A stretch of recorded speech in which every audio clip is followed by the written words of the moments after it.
Mexicans. That sucks. Lesbians. I like that in a woman. And every other kind of deviant. I love paying for sex. This moral decay weakens our resistance to Dude. the onslaught of the communist masters of deceit. We're a bunch of scumbags. These abnormalities are corrupting the minds and the hearts of our children. Jackass. And yeah, we're back. Where have you been? It's depressing and horrendous. It's awful. A bunch of idiots. Perversion for profit. The Opie and Anthony program. El virus. The Opie and Anthony. God, that irritates me. It's just like somebody took a bat to my brain. We're the only radio show that makes you want to hate us. Opie. I want my coffee. Anthony. I want that fact. Jim Norton. I want Ozzy. We are going to dumb this thing down to the point that we're going to be #1 with Down syndrome children. Hysterical. The Opie and Anthony Show. But enough of this palaver. Let's get the show on the road. Oh, that's funny. I'm funny. That's terrific. That's terrific.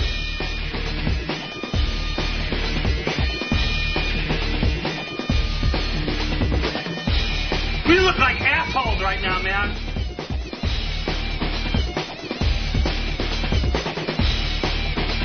You have something to say. I have something to say. All right, so let's just talk. Do you want to kiss me?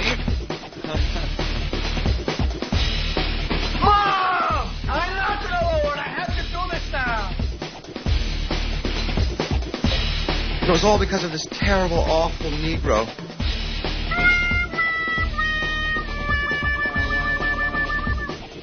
Hey, man, welcome to the Opie and Anthony program. Spreading across America thanks to XM Satellite Radio. Right. Have you spread the virus today? I guess you haven't because it's too early to be spreading anything yet. Wow, we got lots to do today. Oh, wreck of the day. In a river. There is a, one of those. Was that a wreck or was that just a flood? Nah, that looks Damn like one of those flash floods. They fooled me. Good morning. Hello, Anthony. I caught up with Anthony on the sidewalk this morning. Yes, we made it in. Actually, everybody all of a sudden converged on the building all at one time.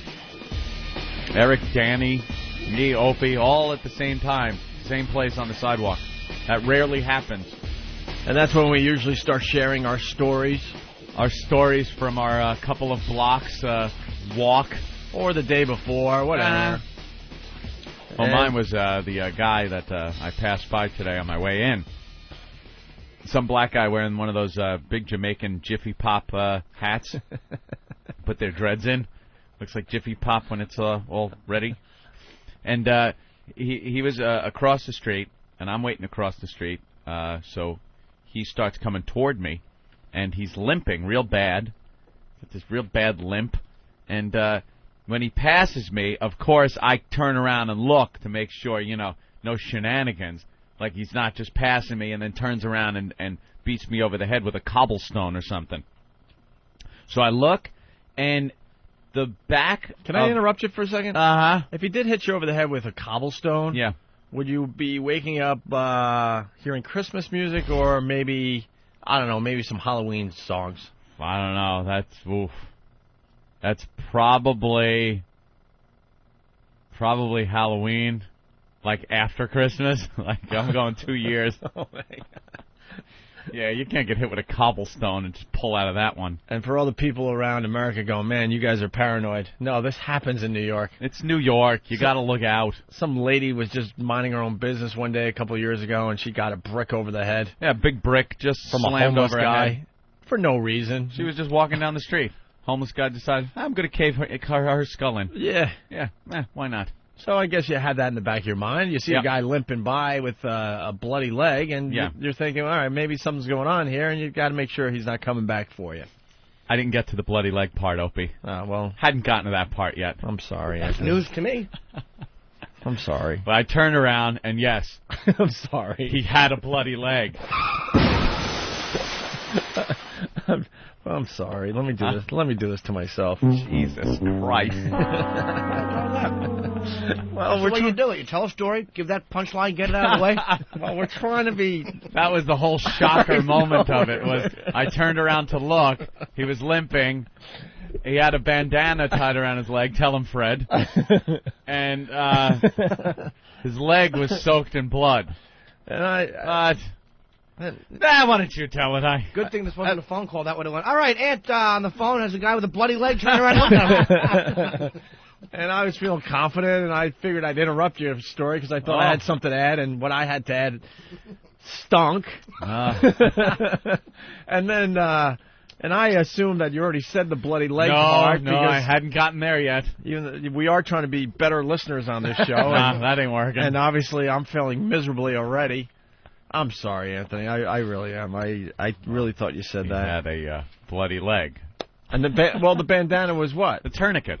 You think it was a tourniquet? Yeah, it absolutely was. He had tied a tourniquet around his leg.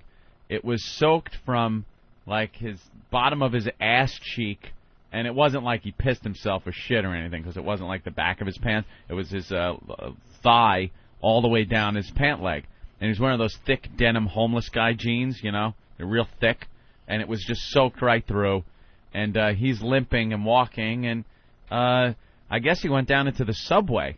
Oh, good. Because Danny was coming out of the subway, and he saw him limping down and figured he would avoid him at all cost.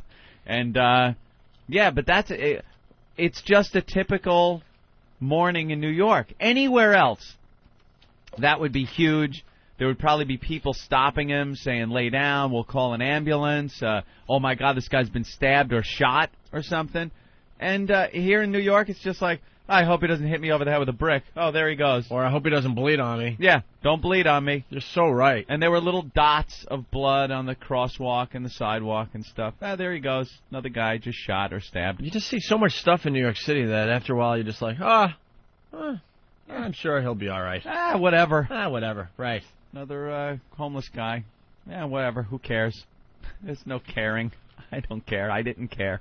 And we were discussing in the office before the show that something goes on just before we arrive to work. Like, there's all sorts of stuff going on in the middle of the night in New York City.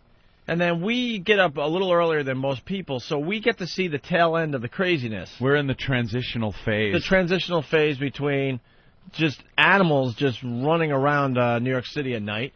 And then, the business people getting up and getting ready to go to work. We see the tail end like you described so nicely today. That's what it is. It's the transition between the animals at night killing each other and drinking and having sex in the streets. And then the daytime where if you drive around New York, that's the Giuliani Bloomberg New York. The one that is safe with a low crime rate and great economy, tourism, shoppers. There's people working, great working economy. That's the one everyone wants you to know about. But at night, and not at night like the nightlife, because that's cool too.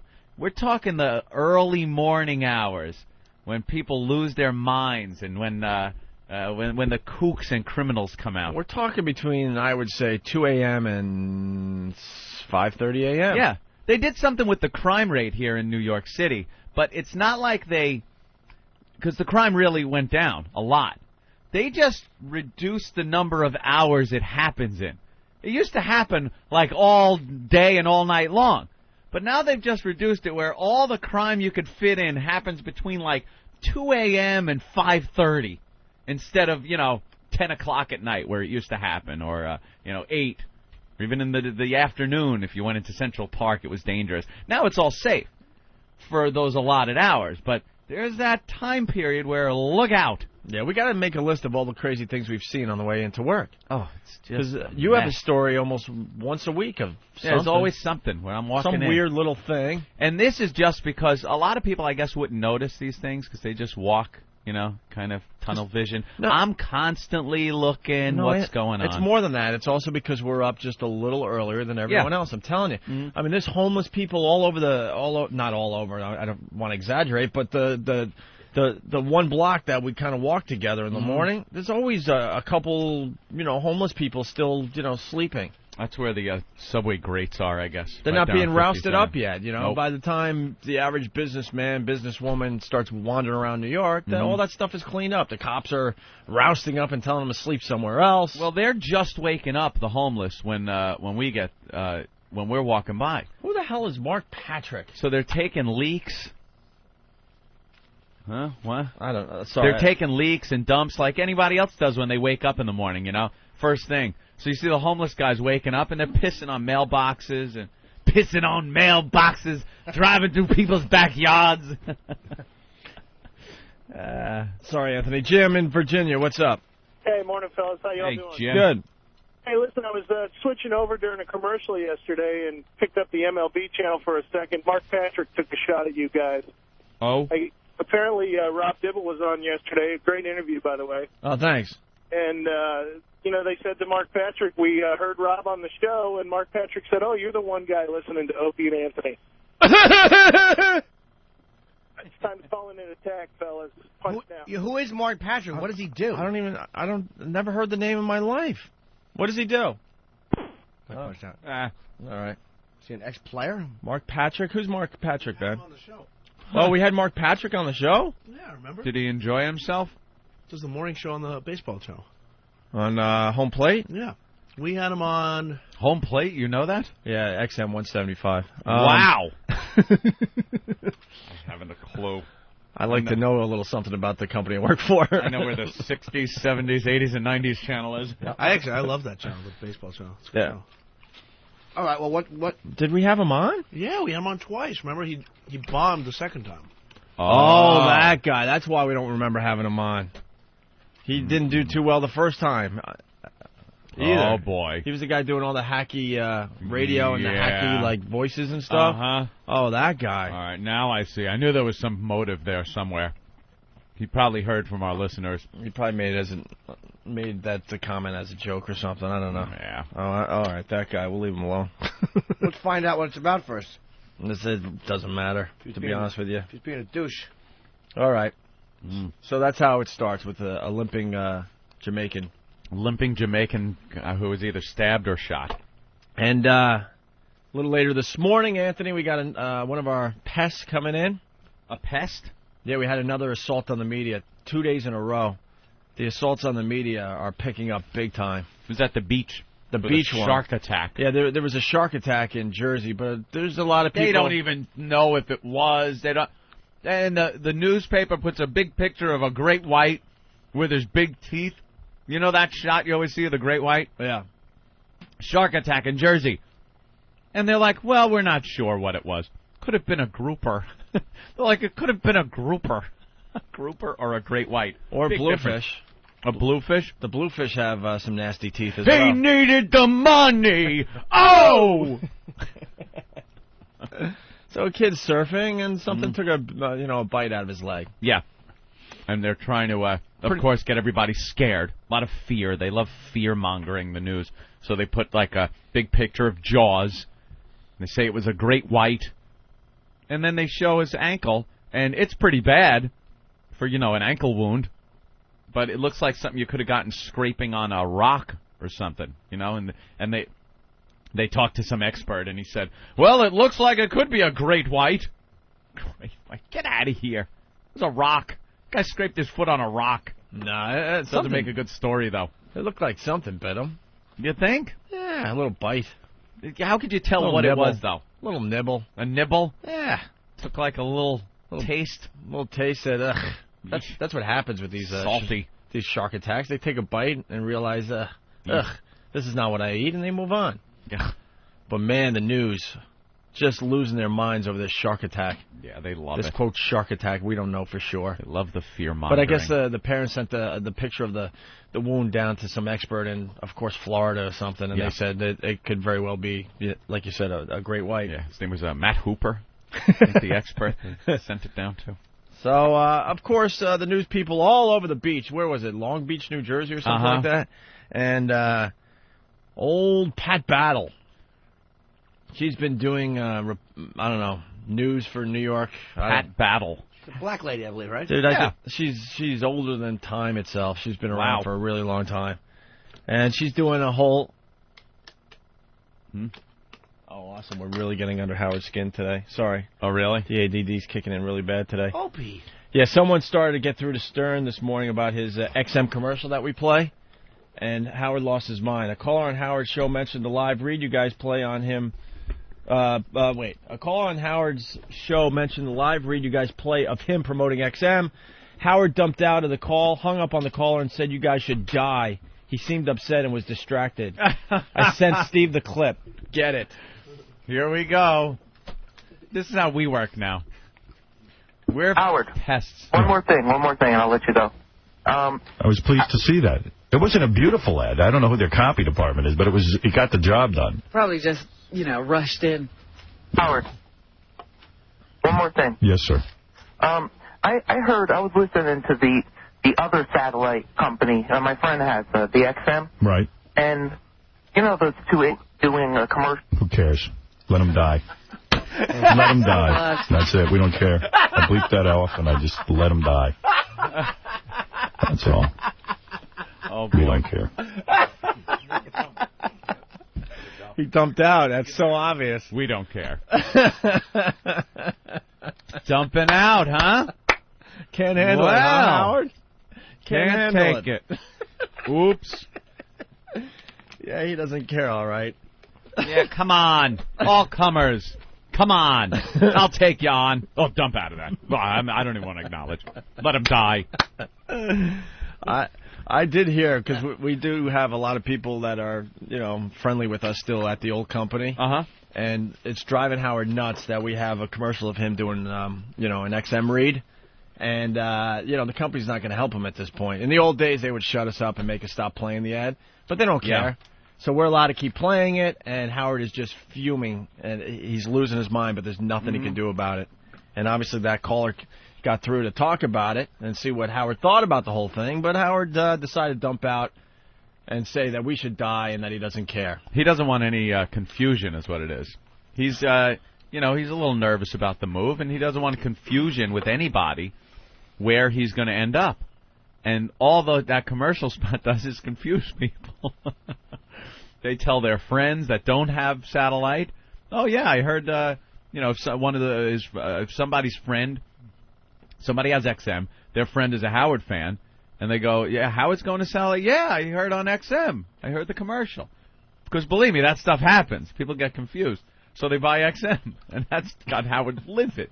Just livid. And the company is livid. Yep. But there's nothing they can do about it. No, of course. Radio, this is what's getting them really pissed off this morning. If you're planning a road trip this weekend, it's time to take XM satellite radio along for the ride. XM gives you 100% commercial-free music. It's the ultimate playlist with channels for album rock, alternative, heavy metal, hip-hop, unsigned bands, blues, jazz. There's an XM channel for everyone in the family, including the biggest names in news, sports, talk, and comedy. All in digital quality sound for less than $10 a month. No wonder it's the most listened to satellite radio service. The XM Roadie from Delphi can turn any radio into an XM radio. It's the smallest satellite radio ever, so it looks great on your dashboard. Plus, for a limited time, you'll also get a free home kit, so you can connect XM to any home stereo. XM makes a great graduation or Father's Day gift. Check it out. Electronic stores, including Best Buy and Circuit City. Beyond AM, beyond FM, it's XM satellite radio. Ah, thank you, Howard. And once again from this morning. Howard, one more thing, and I'll let you go. I was pleased to see that. It wasn't a beautiful ad. I don't know who their copy department is, but it got the job done. Probably just, rushed in. Howard, one more thing. Yes, sir. I heard, I was listening to the other satellite company. My friend has the XM. Right. And, those two doing a commercial. Who cares? Let them die. Let them die. That's it. We don't care. I bleeped that off, and I just let them die. That's all. We don't care. Yeah, you don't care. We don't care. We don't care. You really don't care, huh, I don't care. You really don't Again, care. he doesn't care. I don't care. I don't care. My jokes don't go over. I don't care. Boom, boom, boom. I don't care. I don't care. He doesn't care. I don't care. I don't care. I don't care. He doesn't care. I Tell him, Fred. don't care. I'm happy-go-lucky. Women call me plucky. I don't care. I don't care. He's not stopping. It just keeps going on and on. Oh, my God. It's not funny anymore. I don't care. The best part is when he goes zoom, zoom, zoom, Zoom, zoom, zoom, boom, boom, boom. Anyway, so we had another assault on the media yesterday. So they're doing the story on the shark attack in Long Beach, New Jersey. Yep. And Pat Battle's doing a serious report on the shark and the bite. And all of a sudden, behind her, you see out of one little beach. corner, you see a little person start making the move, which is personally my favorite part of any assault on the media, is when you just see him come into frame. Real far away, they're back there because you know what's coming, and that's the first sign of him. And you see him, right-hand side, lower corner, you see him pop in, and then comes right up behind the reporter with an Opie and Anthony sign, homemade Opie and Anthony sign this time around. Opie and Anthony really big, and the nice XM logo right in the middle, Anthony. Here he comes running up the beach, right behind her. She's trying to do a serious report on a shark attack, just being a pest. Yeah, I love it. Good job. That guy's coming in later today. You can see the video up on opieandanthony.com. The guy has just a huge smile because he knows he got the job done, too. Look at real this. serious report trying to get everyone scared. In these very waters, and a shark attack. And there he is. You see the kid running up the beach, Jimmy? Here he comes. Look at the pest. Opie and Anthony XM. and then he just stands there smiling with his shirt off and his sign going, "You can't do nothing about this." Didn't he have Speedos on, too? Yeah, it looks like he had his Speedo on. Wow. That one's pretty funny. It's up on opieandanthony.com for your viewing pleasure. That would have been good if the cameraman or somebody involved with the station would have tried to chase him, because it's so funny watching people run in the sand. Yeah. Especially a guy holding a camera. Well, you know what? They deserve it, the media, to actually go to the beach. And that's not a story. No. How about being honest, saying, yeah, speculation there was a shark attack, but we just don't know yet. Yeah, we don't know. That's the truth. Sharks in these waters off New Jersey. A danger this summer? Shark attack. Could it happen to you? Not even. Tune in. They don't even tell you it's Jersey. They make sure the whole listening area is paranoid. Shark attack in our area. What? Can you be in danger? Hey, man, I swim in a pond in Pennsylvania. I live on a lake. Right, I live... right. Sharks in lakes, lake sharks. What? Right. Really? I'll have to tune in. And for you people that swim in ponds, are you really safe? Yeah, are you safe? Shut the fuck up. And the answer is yes. Yes, you are. But they don't tell you that. Well, they'll tell you at like 10:58. A hidden danger. Yeah, shark attacks at the beach. You live at the lake. Is it safe? A hidden danger you may not know about. Right. What? I may not. Well, actually, I don't.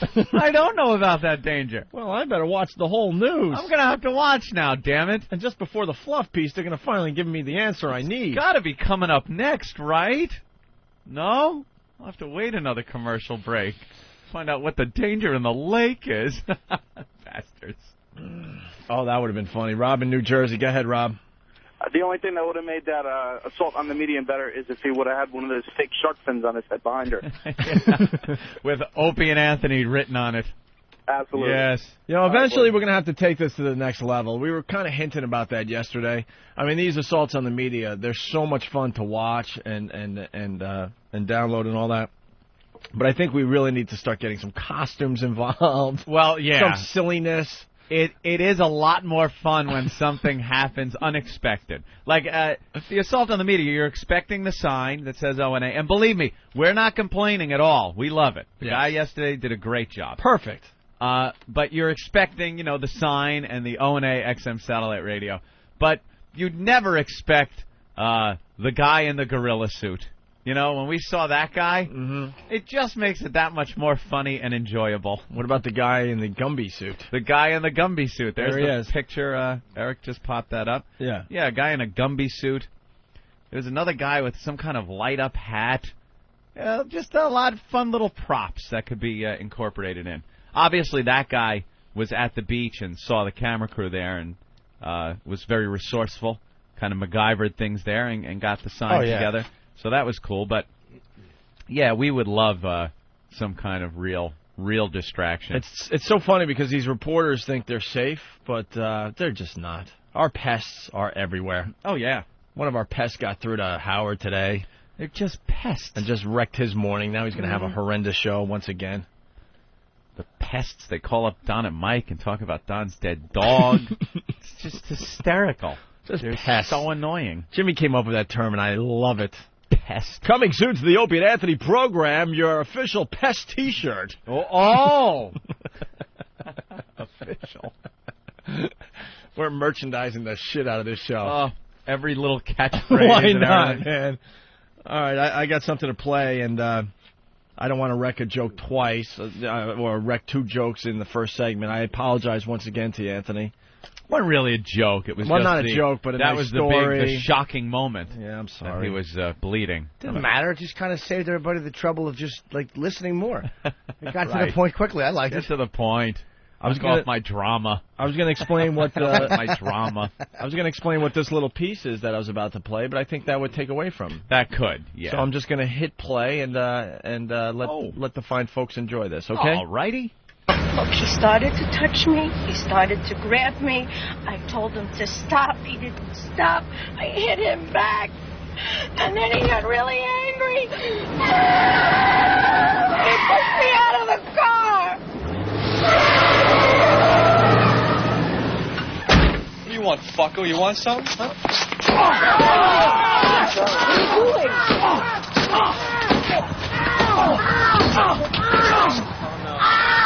Fuck! I broke my knee, man. Fuck! I swear my fucking mother, if you touch her again, you're dead. Oh, hold my hand, man. I gotta squeeze something.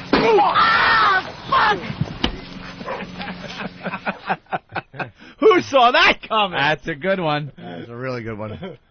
Anything from Goodfellas is good. More Henry gooder. Hill and Bob Kelly getting together. Yeah. Yes, that was Harry T. And just when you thought the Bob Kelly remixes were dead, getting to the point of overplayed, that little beauty came in overnight from Harry T. Very good job. Just when you thought it was dead as dead. Pulp Fiction.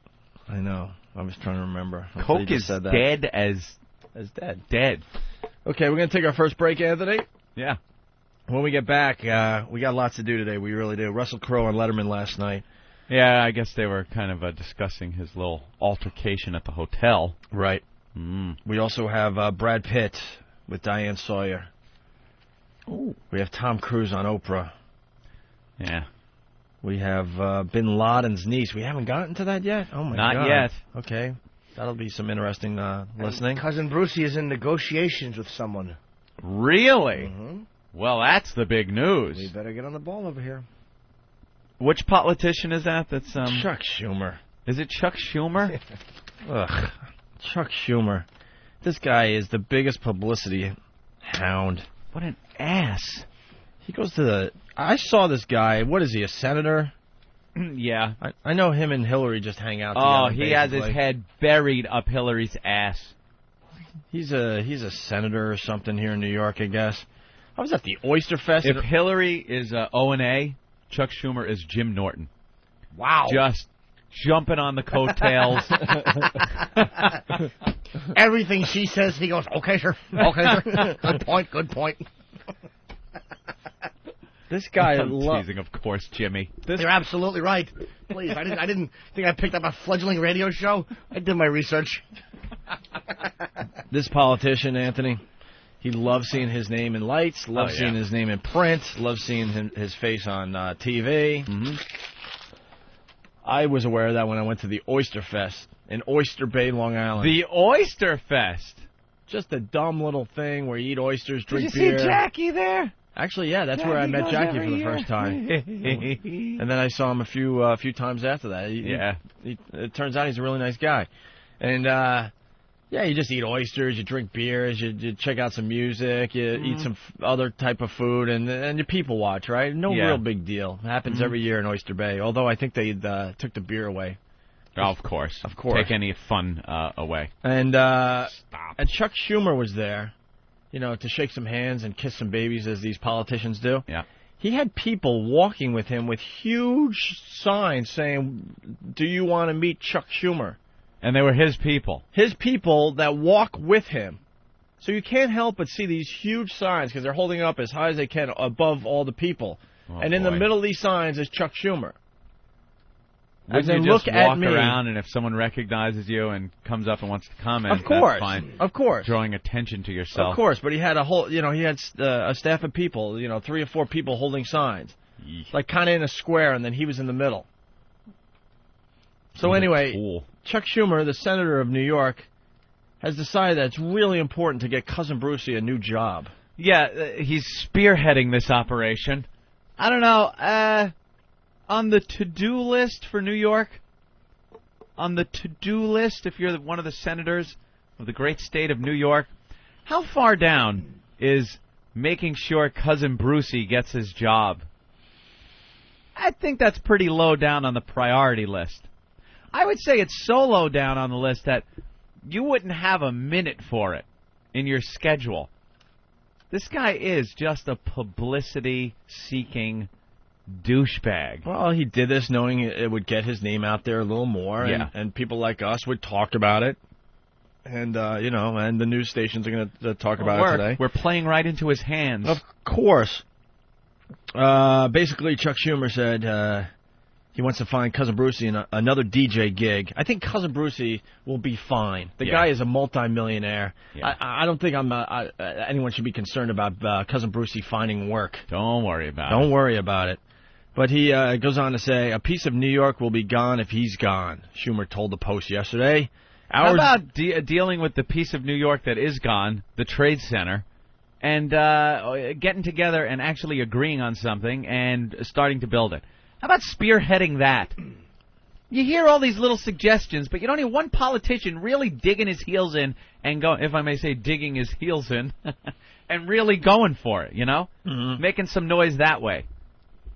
Christ, a DJ getting his job back? Where was he when we got fired? Yeah. Where was Chuck Schumer? Yeah, a piece of New York getting O&A back on the air. A piece of New York was gone about 3 years ago. A piece of shit of New York. That's what makes New York great, though. It's the variety of things. Right. So why just save the good stuff? It's a smorgasbord, isn't it? A cornucopia. A piece of New York will be gone if he's gone, Schumer told the Post yesterday, hours after mounting a drive to save a slot on the airwaves for the Radio Hall of Famer. Cousin Brucey, an icon on New York airwaves since the late 50s, was let go after 20 years at WCBS-FM when the station with no warning announced a format change last Friday. Put him over at the hip-hop station. That'd be funny. Hey, cousins, this is for all the darkies. Hey, cousins. I got my gat, cousins. Like we used to say in the 60s, hose them down. Hey. That would be great. Can you imagine Cousin Brucey on a hip-hop station? Cousin Brucey gets hired by the hip-hop station. Doing shootouts to all the homies. Hey, here's a 50 cent. Wee. Hey, cousins. Schumer, who in his youth revered Cousin Brucey, then with WABC Radio, is acting every bit the obsessed teenager by banging out letters. He's banging out letters. Oh, boy. To New York stations, begging them to give the legend another shot on the airwaves. How many stations would he be relevant at? Well, guess who he's negotiating with? Who? Well, it wouldn't be this company. I could say that there's another satellite company in the papers. Yeah. They are apparently negotiating with Chuck Schumer. How do you know? I With got Chuck my nose to the grindstone, as they say. Cousin Brucey offered $500 million. Yeah, by Sirius. It's around somewhere. I am confident that there is some radio station that can make money using Cousin Brucey's great talents. He's a New York institution. Schumer is so intent on landing Cousin Brucey another job, he launched a Save Cousin Brucey poll. Are you kidding me? This guy has this much time? Even placing it under the top issues banner on his official Senate website. Great. That's what we need in this state. That's what one of the senators should be working on. Getting a DJ his job back. Where was he when you needed him? Yeah, nowhere. We just talked about that, Jim. I know. I know you know. I actually didn't. So far, 2 examples I'm not listening already no today. one listening. In the first 40 minutes of the show. Maybe the listeners could point out other incidences. Incidences, right. Cousin Brucey may be on air in orbit. What? Maybe on air in orbit. It says that he's negotiating with Sirius Satellite Radio. That's all it really says. Of And then, course. of course, Chuck Schumer. Well, he's probably talking with, I'm sure he's talking with somebody here, too. I'm sure he's talking to That's how it works. Of You don't course. talk with one satellite company and not the other. Right. You must play them against each other to get as much money as possible out of them. That's how the game works. Well, Cousin Brucey has a lot of light on him right now. Oh, yeah. All right. Mel. Go ahead, Mel. Toss All right. him a few bucks. We're going to take our first break, Anthony. All righty. Speaking of CBS FM. Hi. Remember the jingles? We got more jingles that came in today. More jingles? More jingles came in today. I like the Greg and Tony show one. The How one does that one go? It's the Greg and Tony show. The Greg and Tony show. Greg and Tony have Dr. Norton with, and I forget. With sex advice. Sex advice. Wear no bag. Get the the HIV. HIV. On XM202 or something like that. Yeah, something like that. See, it's catchy. It's the Greg and Tony show. Well, that guy redid his, and That's we got kind of my favorite one so far. I don't know which I like better, the original that you can't hear, or the new one. I'll have to hear both. Yeah, the new one now, we just heard it before the show. The vocals are up front, you can understand every word, but I kind of liked not being able to understand it. I'd like to take a little vote on a side-by-side comparison. That's just a thought. And I want the Cousin Brucey poll also included. Well, it's got to go with on the that site. vote. Steve, get to it. If you can navigate Foundry and get in there for 40 minutes, you'll find the Cousin Brucey. Our phones just exploded again. Oh, What you happened? mean literally, not this time, not I don't know. Not in the good way? They just went away again. not in that good way. All right, when we get back, we'll get into the jingles that came in overnight. Like sands through the hourglass, so is the Oiday virus. I really don't care if a stripper likes me or hates me. I don't care either, less. actually. And that's But you're just really bothered by It's just it. like, do your job.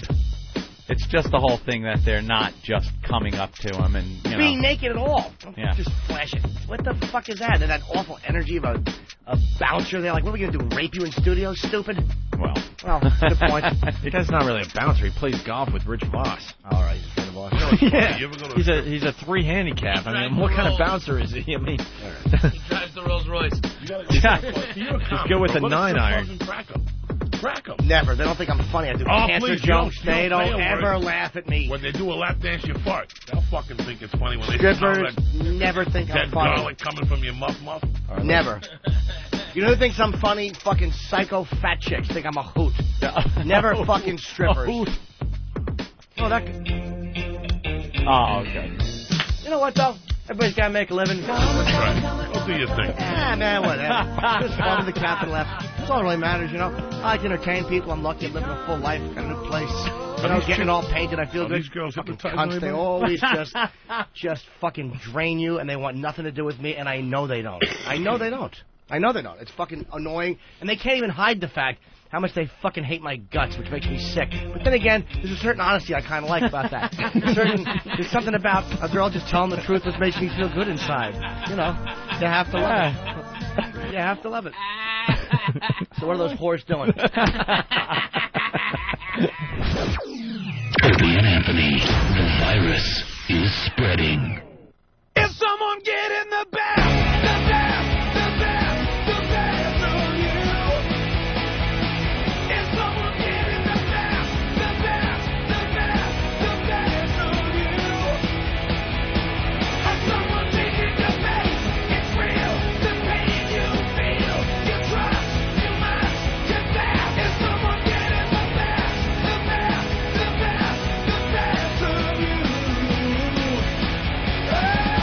And we're off to a great start this morning. It's the Opie and Anthony program. Still can't get over the fact that the senator of New York is trying to get Cousin Brucey a job on another New York radio station. Yeah, I really do think the hip-hop station's a great place for Cousin Brucey to branch out. You know, he's done the oldies thing long enough. Put him on one of the hip-hop stations. And for the people around America, he had a very unique delivery. Hey, cousins. Hey, cousins. That's exactly how he sounded on the air. Yeah. I don't know what that means. Everything was just, oh, well, we have cousin. You got your cousin Brucey with you. We do have the intro. This is his intro, and it's his actual voice, just to give you an idea of what he sounded like on his show. And he just babbled about nothing. Uh-huh. He had nothing really to say. Nah. He's famous for being the guy that played your oldies. Yeah, play the oldies music. I'm ready to rock and roll. Cousin Brucey.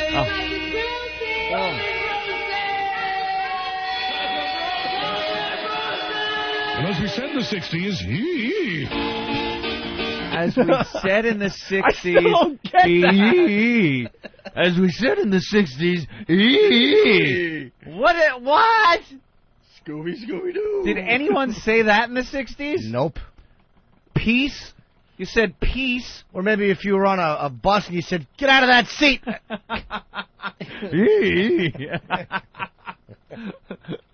As we said in the 60s, we did say a lot of things in the 60s. Hell no, we won't go. Right, but one of them wasn't. They said that. One of them wasn't. How's the Tate girl doing? Right, that's something they might have said. Sure. Nixon's the one. Yeah. Remember that? The whole campaign for Nixon to be reelected? John Duck. Huh?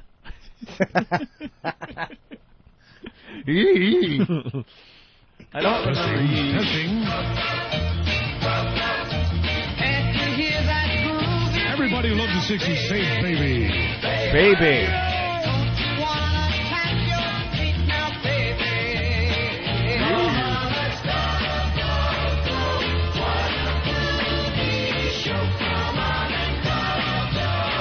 With Cousin Brucey.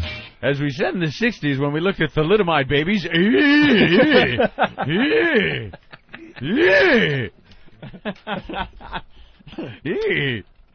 Yeah, you should branch out now, though. Yeah, maybe we've done the oldies long enough. Maybe work for Hot 97 and intro some rap songs like. We're gonna put on some music for you, my niggas. How about this one, Cousin Brucey? 99 problems. Girl problems, I feel bad for you, son. I got 99 problems, but a bitch ain't one. 99 problems, but the bitch ain't one. Yeah. Put your guns in the air like you just don't eat. Hose? I don't think Cousin Brucey would be able to sell this. No, you don't think so? All out of touch. I don't think the Cousin Brucey's listeners want to hear this either. Do you know how funny that would be? Now about to witness the strength of street knowledge.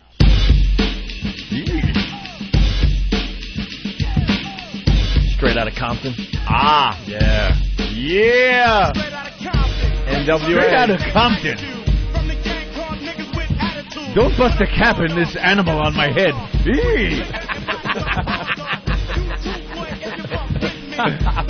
Hey, cuz. I'm sure Cousin Brucey will be just fine there. Yeah, I wouldn't worry about it. All right.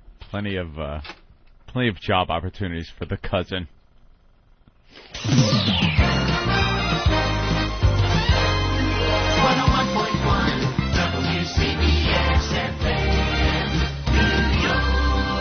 Now that's a jingle.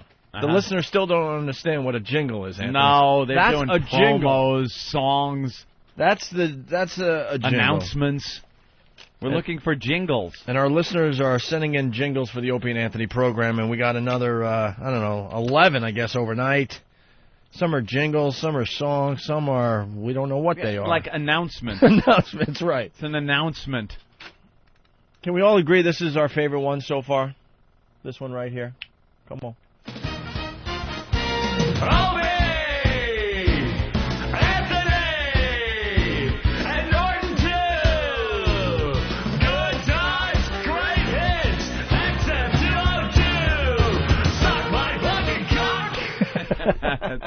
That's a great one. So far, that's the best one that has come in. And that's from Tall Man. So you want to hear the latest ones? Yeah. They're interesting, to say the least. Well, our listeners, I love the computer age, don't you? We put the word out, and you get these things the same day. See, they used to have to record them and put them on tape and mail them to you. Now you get them same day. Right. Sometimes that's good, sometimes that's bad. Sorry, I was interrupted, Anthony. Tom Cruise is jumping all over Jay Leno's couch. Because that's what he does now. He jumps on couches now he all jumps over the on place. couches, and I've seen this jump on the couch thing 5 times this morning so far. You know how mad I'm going to be if he got scuff marks where I have to sit? Oh! Wait, that's right. How dare he put his shoes on that couch when Jimmy Norton's going to be sitting in that very seat? That damn Tom. When? Monday. So, Monday. Hopefully they'll shampoo that. That's right. Actually, if it was me, I would just throw the couch out and order a new one. Could be some germs from his shoes. Yeah, Jimmy's going to be on Jay Leno on Monday night.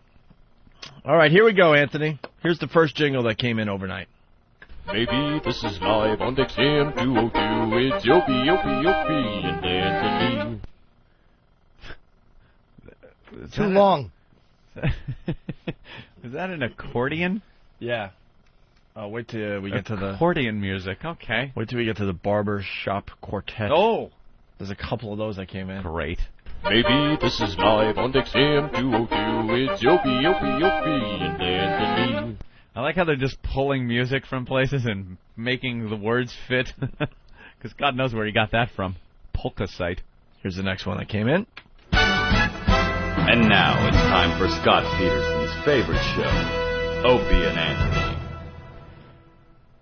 See, that's like a news bumper. That's like what you hear at the beginning of the news show. Right. You know, now your reporters, your team news report. Right. You know? That's not a jingle. With Dick Hertz on sports. And then they put the picture of him smiling. Oh, smiling. They turn their head to the camera and smile. And weather. You know, hey, and he turns their head with all these wacky graphics going on behind him. And now.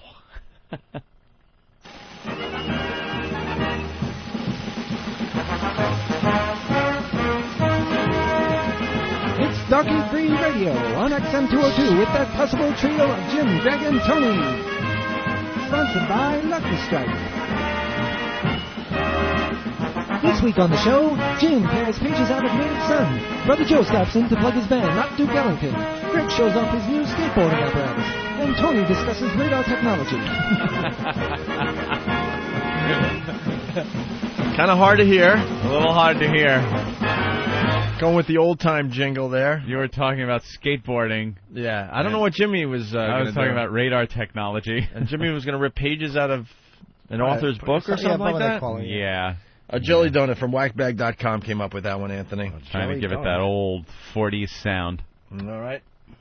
Let's listen to this one. This one... Again, not a jingle, though. Right. It's like a PSA film or something.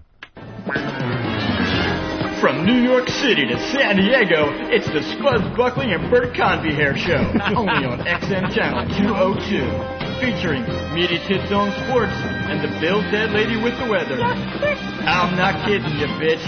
Produced by Ben's Hog, and critiqued ad nauseum on whackbag.com. Unless you have Rich Vossfinger, tune your XM radio to Channel 202. Bert Convy Hair and the Spuds Buckley Show. I like that one. It's pretty good. Bert Convy Hair. Where did he come up with that? How did I get Bert Convy hair? That's pretty funny. Oh. It's true. When I am in need of a haircut, it does kind of puff up like Bert Convy's hair. Bert Convy hair. What a reference. Tattletales. The host of Tattletales. The best is, unless you're Rich Voss, tune in. Unless you have little Rich Voss fingers. Yeah. Tune into 202. All right, here's the Greg and Tony show that we played yesterday, the improved version. Where Tony show. We could hear the lyrics. The Greg and Tony Show, Greg and Tony Show, Greg and Tony got Dr. Norton with sex advice. Wear no bag, spread the hits on XM.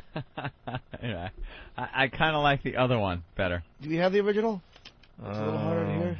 Yeah, okay. It's creepier where you can't quite make out the words. Oh, this guy's is this Pappy? The guy who did this one? Yeah, Pappy. Oh, he's a creep. Pappy. I don't know which one I like better. I like them both. Well, here's the original that came in yesterday. Nope. Maybe not. It's creepier when you can't understand it. Yeah. No? No. No? Hit it.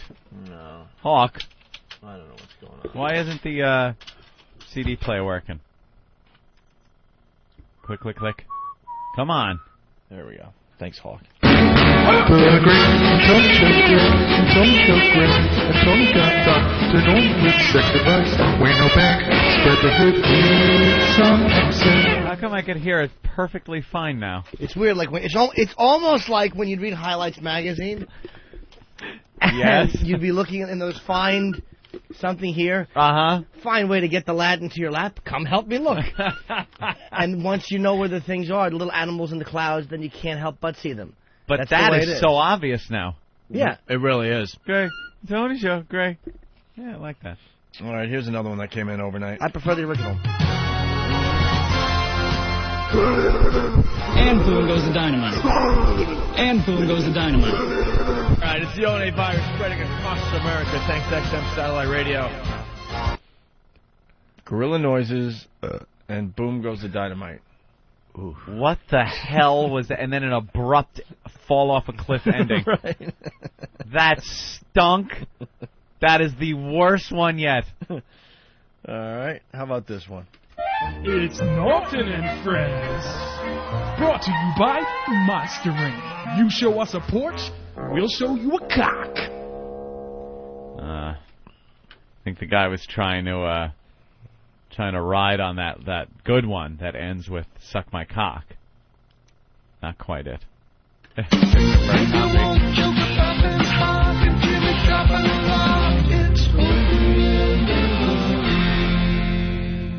That's Steve from Long Island, Anthony. The lyrics, if you want jokes about Ben's hog and Jimmy dropping a log, it's Opie and Anthony. Oh, okay.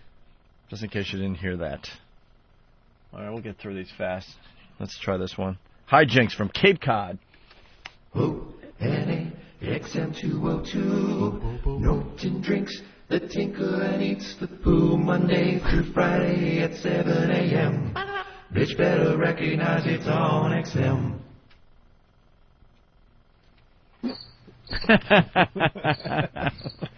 Well, it's some kind of jingle format. Yeah. It is a jingle. All right. 2 more to go.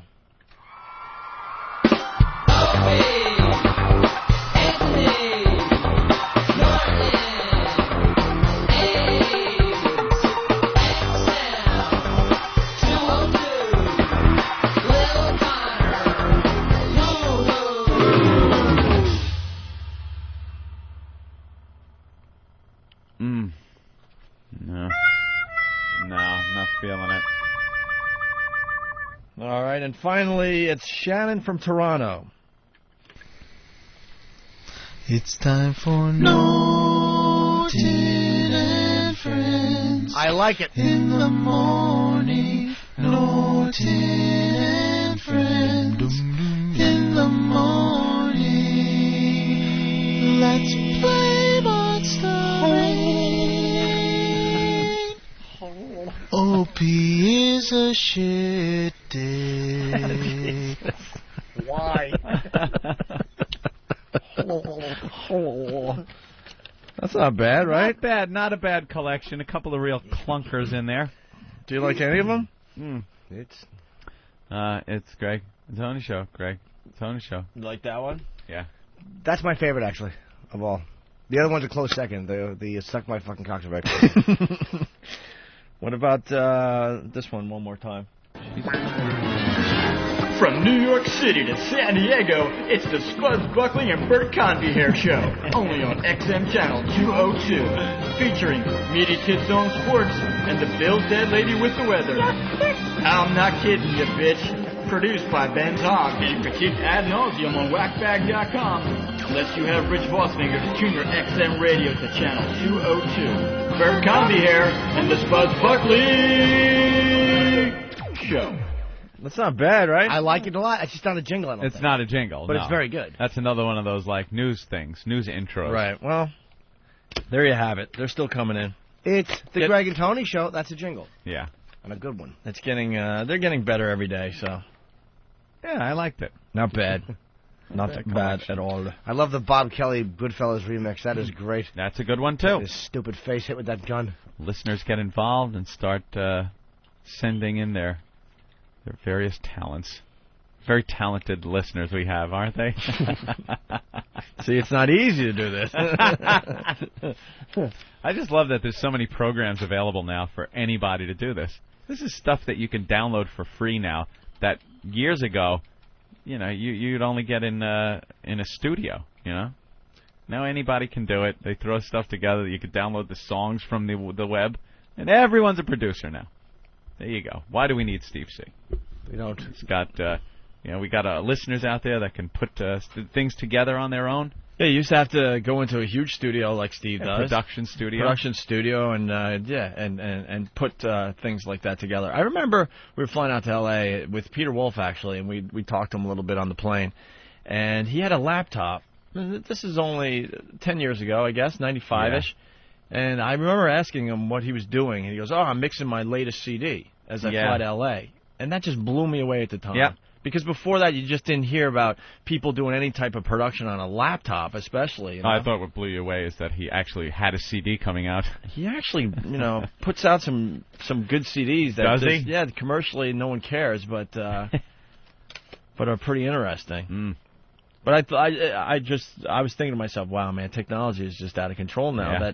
That this would be something where you'd have to be in an even bigger studio. Yep. With an engineer and stuff, and he's just doing it on his laptop as he flies. And now every pest has it available to them. We love our pests. Make our jingles. All right, Russell Crowe on Letterman last night, Anthony. Big incident here in New York City at the Mercer Hotel. Basically, he wants to make a phone call, and he hits some dude over the head with the phone, basically. It's on the front page of one of the papers this morning. Well, he couldn't get through to Australia, and this is what I love about Russell Crowe. He took the phone out of his room, and is that what he said? Yeah, I'm just trying to but it just Just turn it. Just turn it around once. Wow, that is really loud. I know. I asked for it to be there you go. I forget what might have been. There you go. It's all good. It's now. all good. It's all good, Jimmy. And what? What happened? Commenting on how somebody could fix it. Oh. Little inside joke. We're laughing to ourselves in here. Russell Crowe wanted to make a phone call, and he couldn't make it to Australia to call his wife. But he ripped the phone out of his room and went down to the lobby. That's where he got the phone? Out of his room. I was wondering where the phone came from. I didn't understand that either. I thought he asked to use the phone behind the desk or something. And they, handed it to him, and it didn't work. So he's up there trying to make a call. He gets all pissed off. That's awesome. Rips the phone out. Are you serious? Yeah.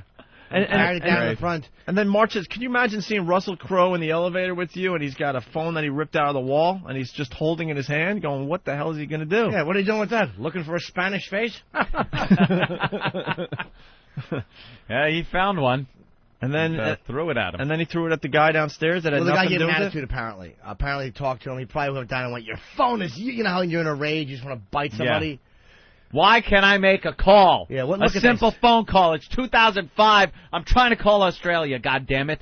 And the guy probably... Sir, if you would calm down a second, I'm on the phone. Yeah, he was probably like, "Sir, I'm doing something. I'll be with you in a minute." Yeah, motherfucker. Poof, right in the face. Bam. Yeah, those hotel employees really annoy me because they give you the... Well, if that's the way it is, sir.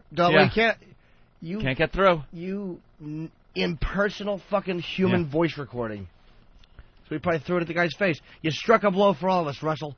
Thank you. Thank you. To all of us who have stayed in hotels. That's going to cost him, though. And dealt with bad customer service. That's how you deal with bad customer service. Mm-hmm. You throw the phone at the man's skull. That's classic. I had no idea he ripped it out of the wall in his room. Coming downstairs, all huffing and puffing. You know how mad you got to be to hit his hand. L with a phone in your hand and get off and still throw it at someone? Yeah, because you got to sit there and wait. Yeah, the calming elevator music, and you just want to keep that rage. Motherfucker. That's a great visual. Can't get through to Australia, you motherfucker. That awful elevator music, and you're just enraged. Trying to trying to keep the rage because you're pissed. You don't want to be calm until you find somebody. You don't want to focus on the music and start tapping your foot like tapping your foot. Damn it, I'm not mad anymore. I love this song. I know in the Park Meridian they have a TV in the elevator, right above the door, and they play like Tom and Jerry cartoons and Old Bugs Bunny and Charlie Chaplin. So it's hard to watch those and be pissed off. But a lot of the elevators, you would hear mellow music, and if you're angry and want to throw a phone at a Hispanic person, that might throw you. All right, we got John on the phone. He's claiming to be one of the arresting officers. John. Yeah, hey, what's up, guys? Hi, John. You were there, really? Come on. No, I swear to God, this isn't my real name, but I was there at the scene. I just wanted to explain the whole phone thing. It wasn't like a regular full-size phone that you find in the hotels. They have cordless phones in the hotel room. That's what he threw at the guy. Oh, like a cordless phone, so it's just a handset. Exactly. He didn't actually rip anything out of the wall, because when we got him out of the room, he still had the phone in his hand when we spoke to him. Real nice guy, real calm and pleasant. Wasn't as big as the news is making it out.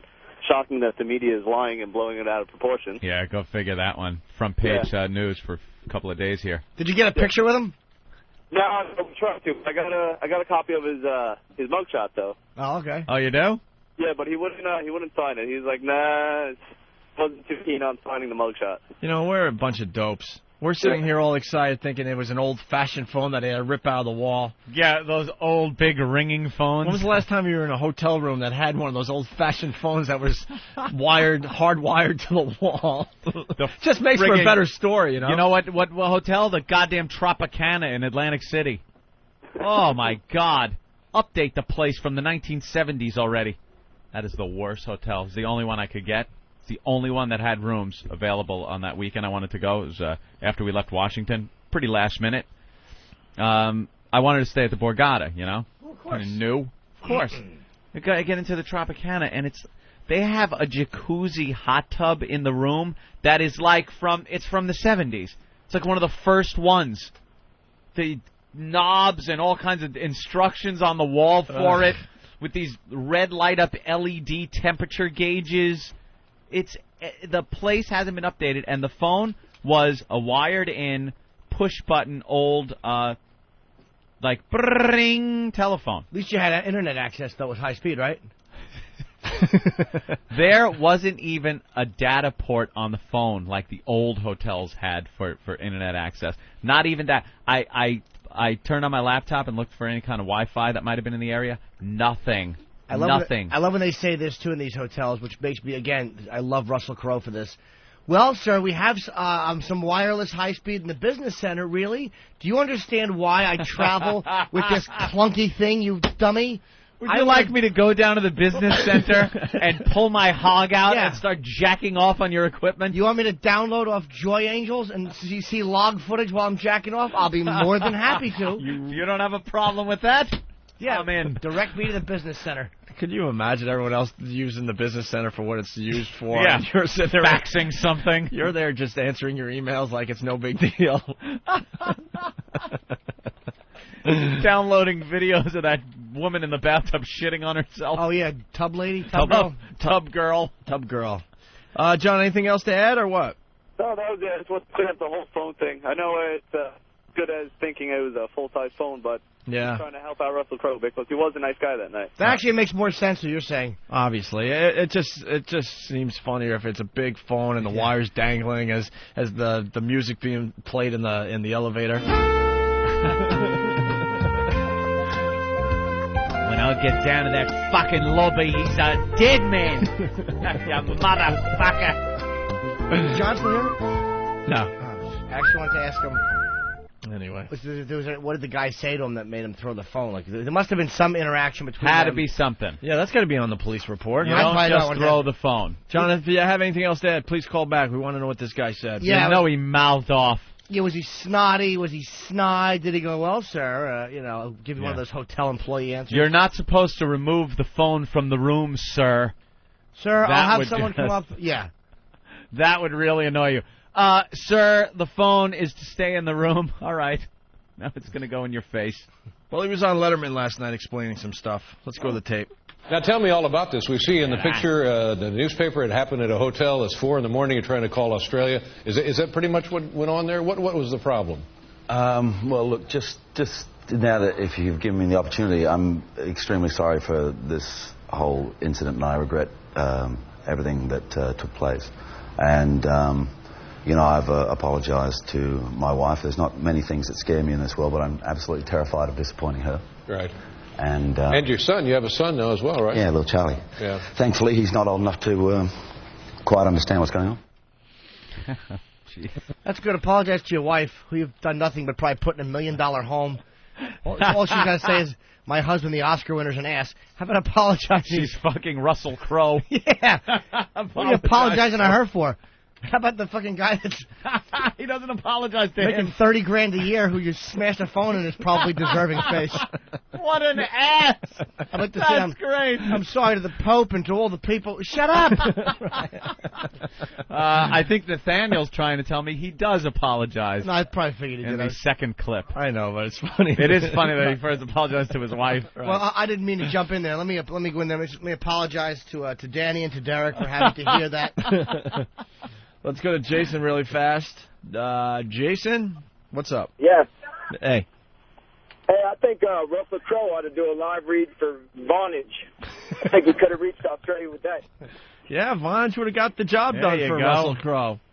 Very good. Very good tie-in to the program, sir. Excellent tie-in. And our advertisers. Maybe Vonage can write up a little copy about how if you want to keep a phone from flying into the face of an uncut immigrant, use Vonage. Or something to that effect. See, if I was working for Vonage right now, that's the angle you take. Right. That's how you get your product out there. Uh-huh. Instead of getting mad and throwing the phone at someone's face, why not call from your home phone all the time? Right. Exactly. Yeah, especially for this program. Give us some copy that has some Russell Crowe stuff in it. I think it's probably more effective to try to hit the immigrant in the face with the Vonage router. Absolutely. Also, than it would be that telephone. That's right. All right, let's If you go. don't feel like lugging around a heavy phone. That's good, right? Let's go to the next clip. Oy. Do you have trouble controlling your temper? I have... yeah, I do. Yeah. See, I used to have the same problem. But at the same time, I also have, in the moment, infinite patience. Mm-hmm. You know? So... it wasn't just a thing that had come up. We've had 9 rooms in that hotel over a period of 7 days, and everybody was having the same problems. And without getting into the detail of it, bottom line is, I did something really stupid, and don't wish to ever repeat that again. And actually, while we've got the moment. I would understand that right at the moment that Nestor and his family would be under a great deal of pressure, and I'd like to apologize to them directly for that as well. These are the people involved in the incident? Yeah. Yeah. Well, that's very gentlemanly of you. Now, what will you do? You say you regret it and you don't...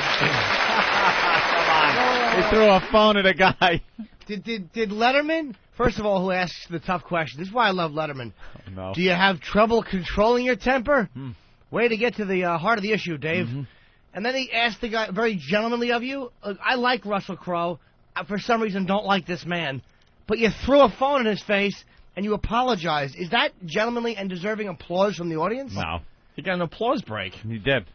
For his apology. Yeah. Jesus Christ. What's the guy's name? Probably Nestor. Nestor. Nestor? Yuck. With fiancée Roxanne Kramer? Yeah, interesting. And, he's on the cover of the papers, by the way, and he does have looks like some kind of wound on his cheek from the telephone. Think he's going to be filing a lawsuit? Oh, yeah. Yeah. That'll You'd be worth definitely about... make a few bucks here. That'll be worth about... 100 G's? A little more, maybe. You think 250? I'm going to go $250,000. $250,000? He's going to claim he needs some kind of plastic surgery. And he has trouble... getting hard-ons? Every time a phone rings, he can't satisfy his wife sexually. Right. He realized how awful his name is once that phone hit his face. Well, Russell Crowe goes on. But they hauled you away. You went to the pokey. They put you in jail, right? Yeah, and, I had some experiences that I really do not wish to ever repeat in my life. But, I tell you, the NYPD were, treated me very, as nicely as they could in the circumstances. Right. And had you ever been arrested and locked up before? Not in the United States of America. Yeah. This guy's hysterical. Yeah. Oh, it's very gentlemanly of you. Well, here's the question that everyone wants to know the answer to. Oh. Why he needed to call so badly.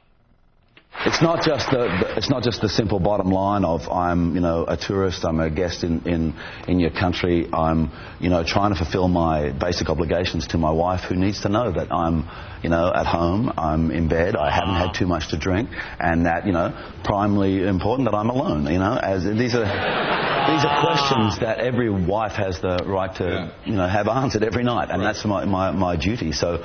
And the time difference is really rough, Dave. If I miss out on calling her at that time, then there's a 20-hour cycle before I can call her again, and she's going to be wondering that whole time what I'm doing and who I'm with, and she wants to know. And I got this figured out. Perfect sense now. And I would think in this case, being in prison would probably put her mind at ease. I got this figured out. Anthony, I saw your face. Yep. This guy's a cheater. Ding, ding, ding. Of course, he's a womanizing in my opinion, madman.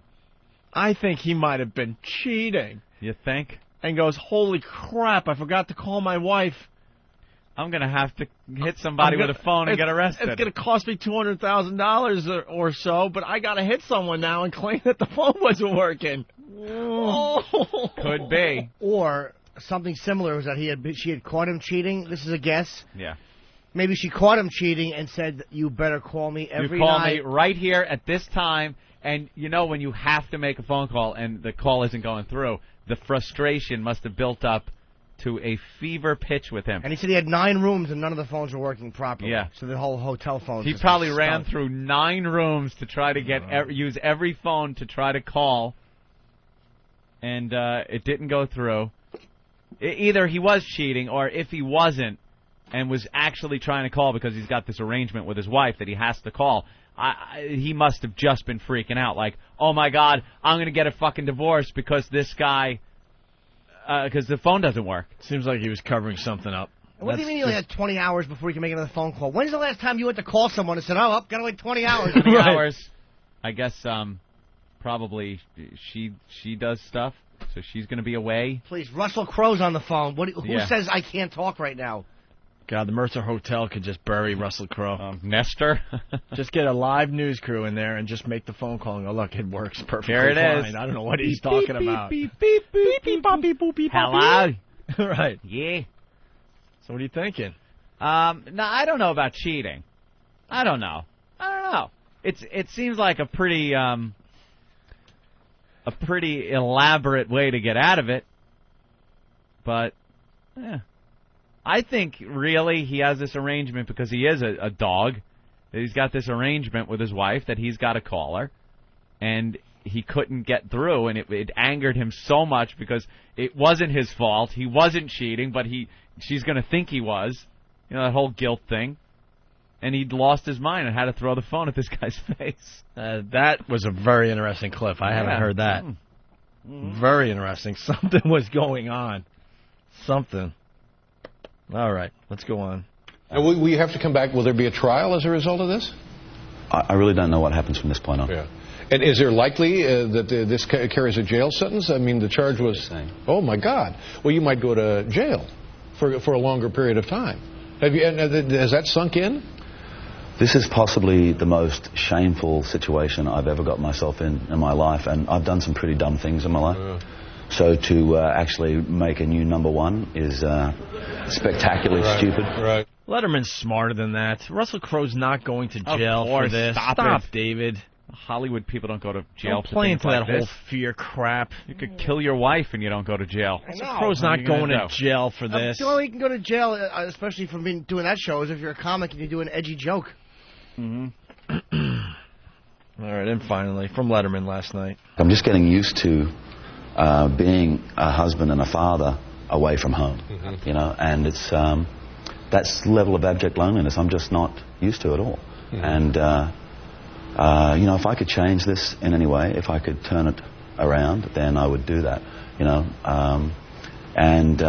Hopefully at some stage I'll be able to, apologize directly to Nestor, but at the moment he's not answering his phone.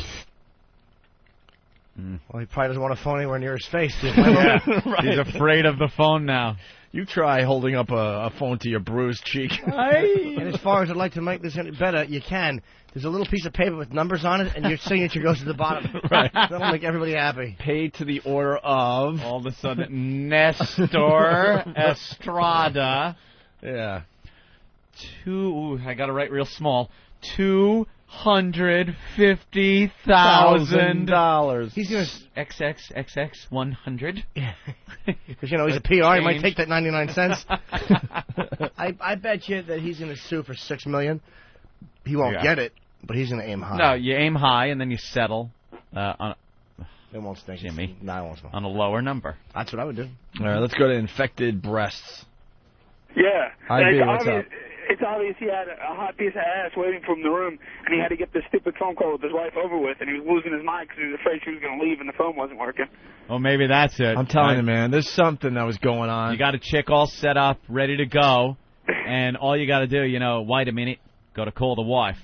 And then you're trying the phone, and she's like, no, honey. Hurry up. No, honey, I just got here, Yeah, a little tired, jet lag. Gone to sleep. Yeah, we might go downstairs, get a little bite to eat, maybe, hang out at the bar for a little while. Yeah. But I'm really tired. I'll probably be asleep in the next hour or so. Yeah. Just want to call and make sure that, I'm here safely. Mm-hmm. Yeah. Russell! Russell! I'm waiting for you! Yeah. Could have been. Something. You got to think something. Something was happening. Let's go to Chandler. Chandler? Good morning, boys. Morning, Jimmy. What's up? Hey, everybody's missing out on the obvious. Russell Crowe goes to prison and gets a phone call. Also, do you think Banana Phone was playing when he was going down in the elevator? No, you're not escaping. You're not escaping from the first sucky joke. What was the first one? And the second one, even worse. I'll punch out this. The first one... Wait, sir, what was the first one? Sir, what was your first joke? Russell Crowe went to prison and got to make his phone call. What was the second one? Do you think the Banana Phone was playing when he was going down in the elevator? That was the first joke? The whole thing? No, that was the second joke, Jimmy. But it said on the screen you wanted to talk about how Letterman has no balls. Well, he doesn't. If he had any balls, he would have brought something up that, hey, you know what? You went to prison and you got to make a phone call. What's the big deal? Oh, if Wow. Letterman said that, it would have been kind of funny, I guess. Well, All right, thanks. Punch it out, guys. Yeah, here's the other side of it. Russ in Philly. Russ, what's up? Hey, how's it going? Hey, no jokes here. Don't worry about it. You guys missing the obvious. A guy like this with, this type of attitude probably worried about his wife cheating on him. Yeah, maybe there's a little paranoia going the other way. And he wanted to check up on his wife, and it was driving him nuts. Huh. I like it. There's more to this story that'll never come out. Although she has a new kid, she's probably home. Oh, is that why she's probably home? Yeah. Or she'd probably be with him. Yeah, she had a new kid. All right, let's say hi to Second Shift, the trucker. Second Shift, what's up? Hey, man, it sounds to me like Russell Crowe is pussy whoop, man. Yeah, it kind of does sound like he's a little pussy whip. Yeah, it does. Oh, shit, if I don't call my wife, man, oh, hell, I'm going to have to put up with her bullshit for the rest of my life. And This guy was fucking everything in Hollywood before he got married. Yeah. This guy was banging everything. He took, what's her name, away from Dennis Quaid. Remember that? Oh. Yeah. He was banging... I can't remember her name, but I know who you're talking about, yeah. Kathy Bates? Meg Ryan. He was banging Meg Ryan? I'm trying to read Nathaniel's lips, and it's like, he was married to Mel Gibson? Meg Ryan, yeah. He was banging her. She was so taken by him that she left Dennis Quaid. It's just good. Yeah. It's just good to know an Oscar winner has to deal with the same crap we do. There you go. Got to check in, He's Russell Crowe, and he still has to make the phone call. Check in. Maybe he's a little paranoid that she's doing something. All that fun stuff that we get to deal with in our lives. All right, thanks, Second Shift. All right, man, I'm punching out. Only when she mouths off, he could beat her with an Oscar. Let's get a female point of view. I'm liking the fact that more. That was a little stronger than I that. enjoyed it. You know what? I didn't even hear what you said. And I will listen on the replay. Listen on the replay. I think it deserved a little All right. chuckle. All right, I'm going to listen on the replay, Anthony. I did not even hear. It was a wife-beating joke. It has to be funny. Well, he was mandatory on the Anthony show. was saying that like something about she gets mad or because he has an Oscar, he'll like instead of the phone, he'll throw that at her like face or something. Jimmy. What I was going to say is I'm loving the fact that more females are participating in this show. Uh-huh. It's quite obvious. Sue, what's up? Hey, guys, how you doing? Pretty good. What do you got on this? Listen, the first apology he made was to his wife that he never wants to disappoint her. Yeah. So clearly he's cheating on her. I don't know. I think his marriage is like way on the line, and if you give it another 3 or 4 months, you're going to see it in all the tabloids. Or it could be that when something like this happens in Hollywood, the first thing you have to do, politicians do it too, is you make yourself look like a dedicated family man, because that tugs on the public's heartstrings. You know what I mean? I think that might be part of it too. Is let the family know you're sorry. You apologize to his wife in person. You don't have to do that publicly. Oh my God, she's Yeah, the but I'm worst about to tits feel ever. myself as the gossip whore that I am. If you look back before his marriage, he was such a womanizer. And Yeah. he had dated this woman before, and then they had split up and gotten back together and gone back and forth.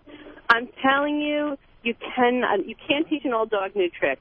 And I'm sorry to say it, guys, but a cheater will. I think you're right. eventually- If a guy is unfaithful like that and has a history of it, especially with her. yeah, I don't think you change that with just getting married. What does a piece of paper do? That's right. A leopard doesn't change his spots.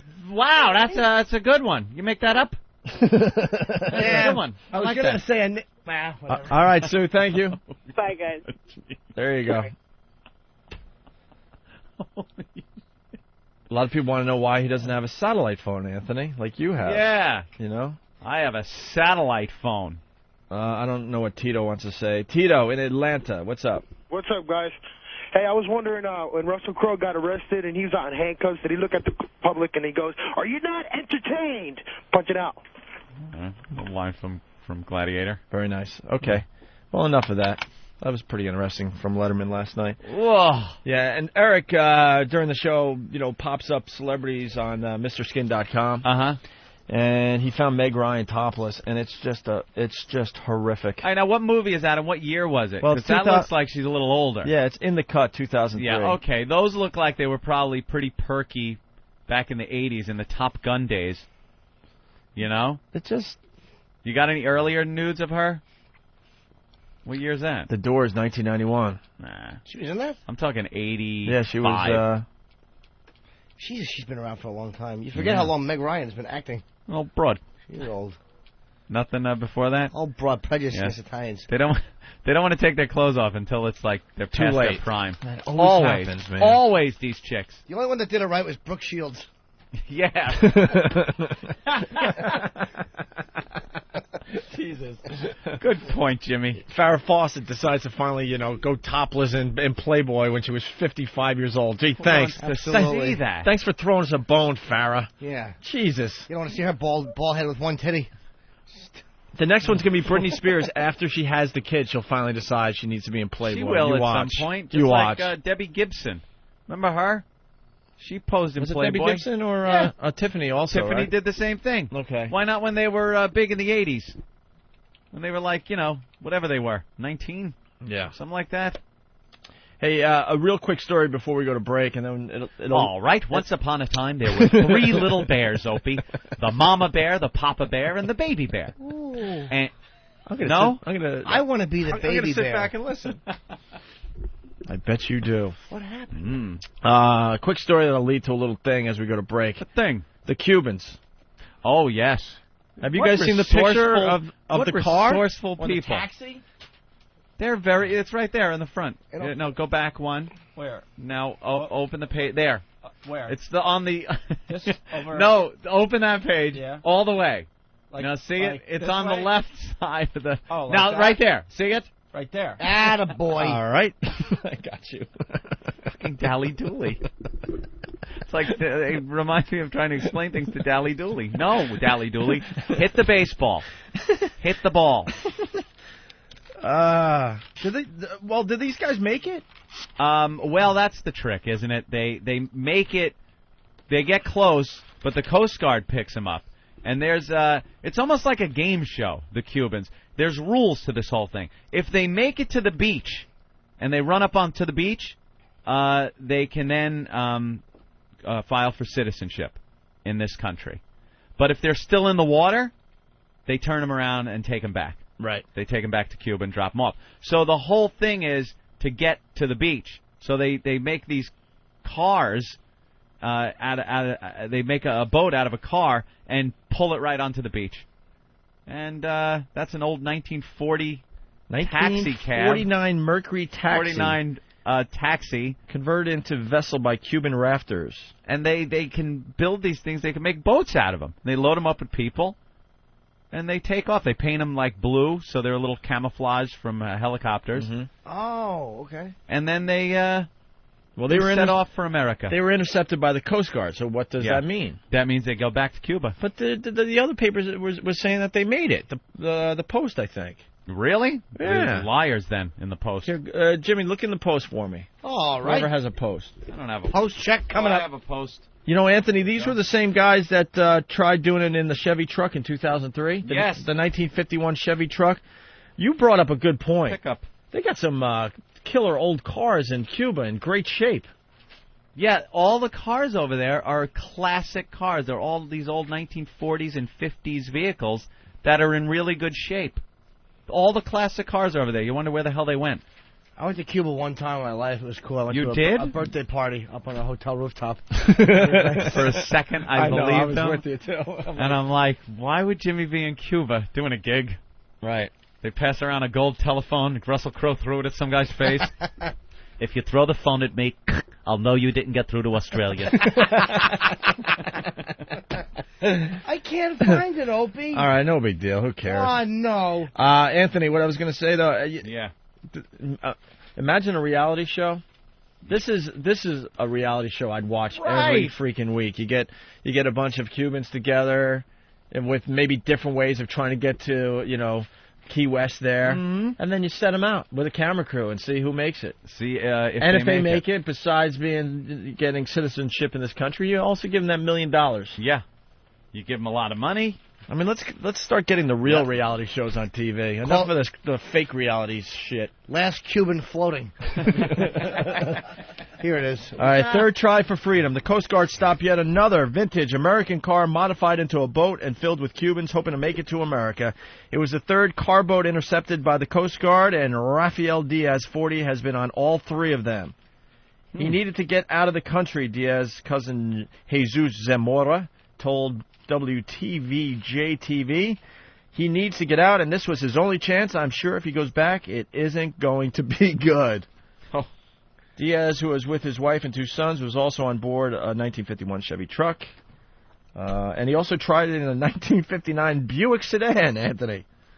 And that was pulled over by the Coast Guard last year. Pulled over. How long does it take to go 90 miles in the water? In that, I mean, how long would you plan for a week? Well, if you're doing 90 miles an hour, it would take you an hour. But they wouldn't be. It's in the water. Then if you're doing 45 miles an hour, it would take you 2 hours. I can't split 45 in half. Oh, I can. That would be 22 and a half. Yeah, 22 and a half, and that would take you 4 hours.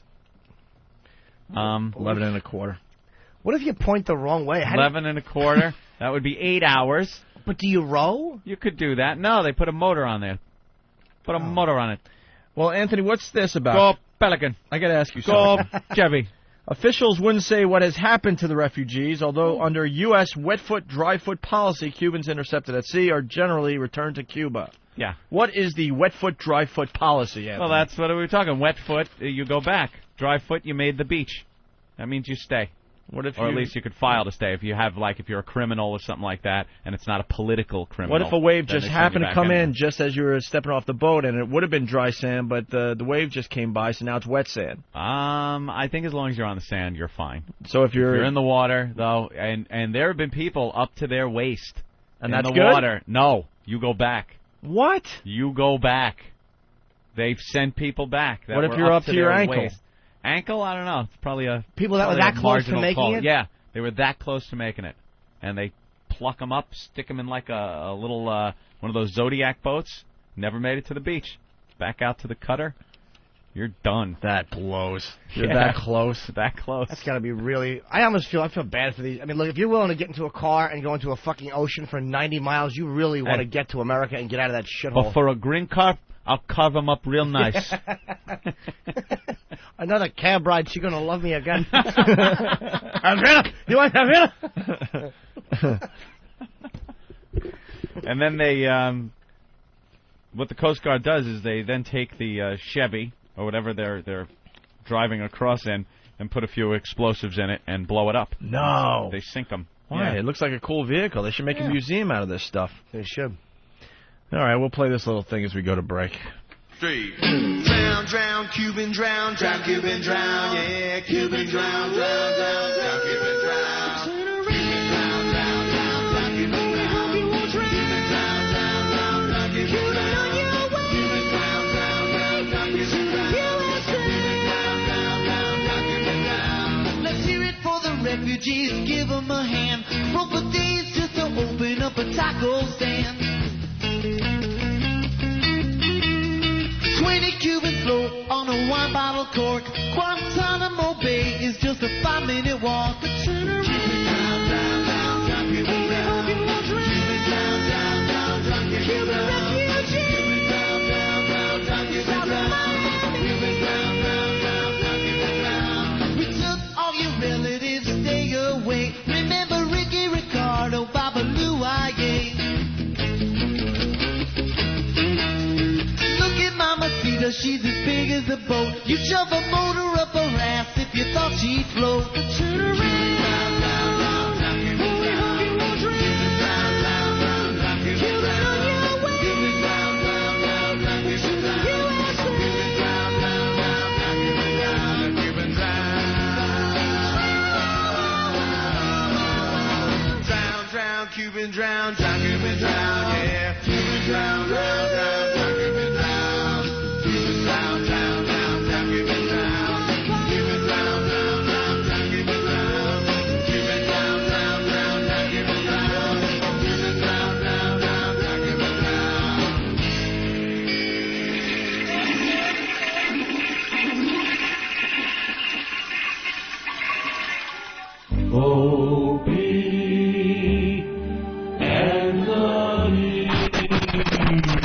This is unpredictable radio. Holy crap. We need to remember that we are professionals in the entertainment industry. Look at you. Oh, man. Oh, my God, I'm a grown man and I'm being yelled at. You're idiots. Is what I got. I said, remember that. Love is what I got. I remember that. Love is what I got. I said, remember that. Love is what I got. Right back to the phones. Let's say hi to Dave in Connecticut. Dave, what's going on today? Hey, Anthony. I just want to know if Susan Smith was Cuban and we didn't know it. Maybe she was just trying out a new vehicle, and things went a little awry. All right, thank you. Very nice. Matt in New York, Jesus. Hey, Matt. Hey, what's up, guys? What's up? Not too much. Got a funny story about these Cubans. Uh-oh, all right, hold on. A funny story. All right, let us all get seated and relaxed and ready. I'm gonna put my my feet up for this funny story. Yeah. Put that laughing hat on. Here it comes. Eric, you ready for a funny story? All set. All right, guys in the booth, ready for a funny story? Getting thumbs up in the booth and a couple cheers. All right. Nathaniel's standing up. I don't know. You might, Well, hold on. Nathaniel's a big fan of comedy in general, so he's going to really enjoy this. And Matt, don't forget that you're broadcasting to the entire country. Not too much pressure. Probably about 1 million people listening right now. Funny story. Here it comes. Coming up. All right, Matt, we're all ready for your funny story. All right. Bottom line, these Cubans are so desperate. Back in the early 90s when I was in the Coast Guard, spent a lot of time in Cuba repatriating those Haitians way there. So it's time for me to come back to New York, and I jump on a Navy C-130, and on board is about a dozen Cubans, all in flip-flops, pair of blue jeans, and a T-shirt that says, "I survived." Look at the guy, and I said, "What the hell is this?"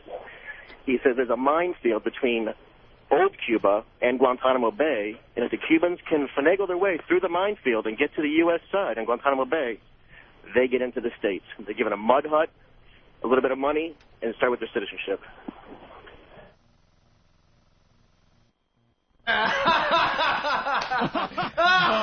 That's funny. I'm funny.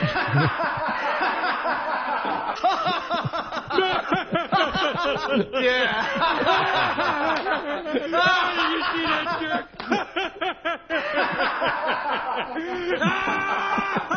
That's terrific. That's terrific.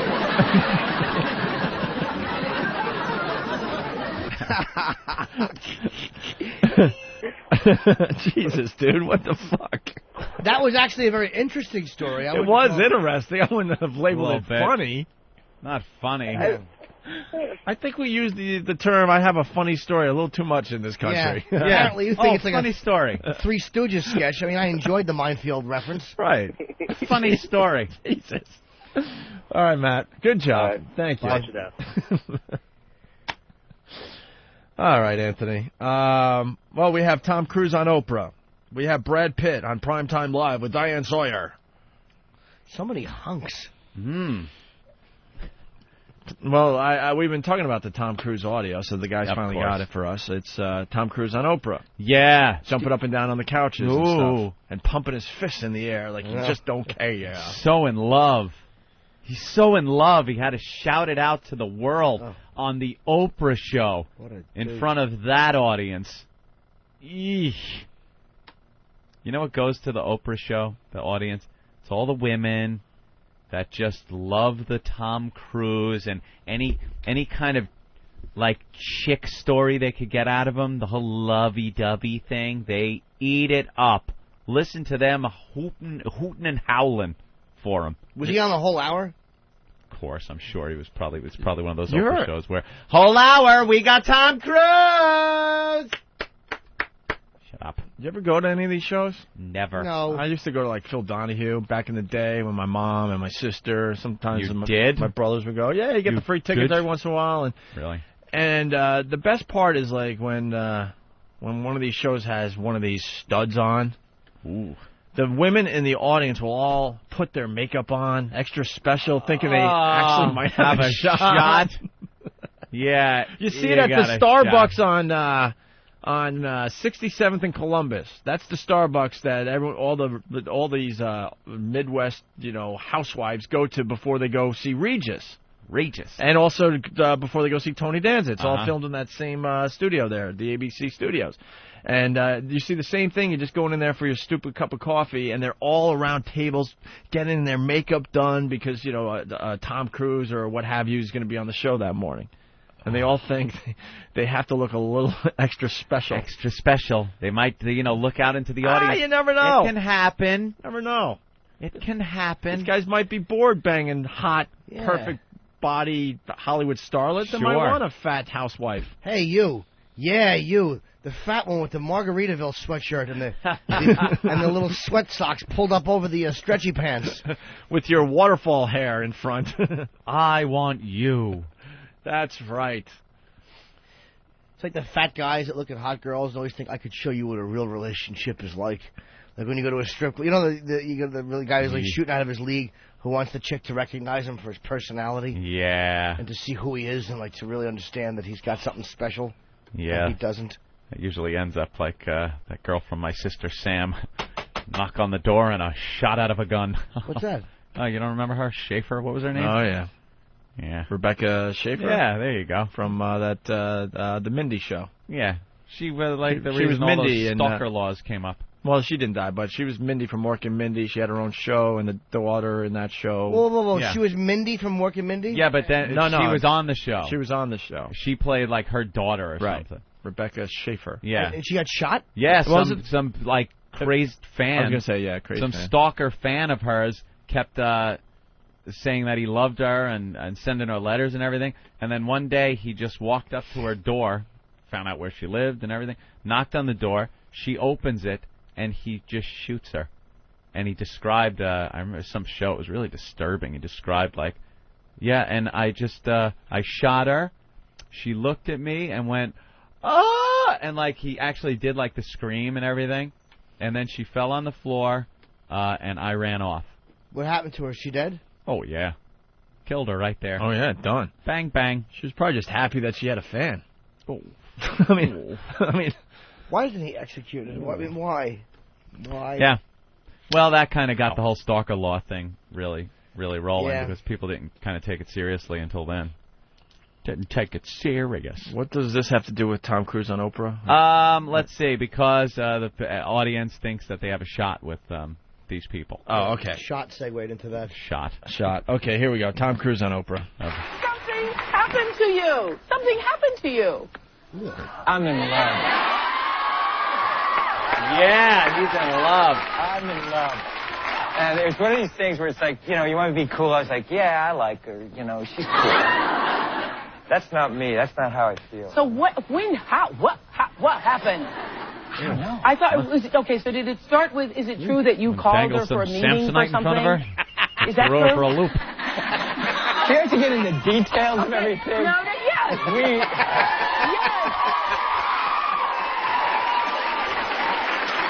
Because, you know... You really want to know this? It was... Oh, listen to this Okay, audience. I have to tell you. Well, okay, tell me. Okay. Kate, sorry. Imagine being this They're guy. literally on the edge of their seats. They're like this, okay? Anything you do or say, chicks are just creaming over it. Could you imagine? This guy, it does everything he's saying. Everything coming out of his mouth is gold to these women. Every expression on his face, gold. How many of them you think had moisture in their little... Oh, I'm sure. I was going to say in their little panties, in their The huge... big bloomers. Huge bloomer panties. The light brown stain in the front. Oh, God. Menopausal meat bags. It has the panel in front. Panels to all hold in. The panel's all soaked. The panel to hold in the lower abdomen, the bunt panel. If you're wearing panties with panels... That's what I want to say. This special stretch panel holds in my gut. How funny would that be? Oprah just makes an announcement that we rigged all your sheets to detect moisture. Detect moisture. Oh, with an electric shock.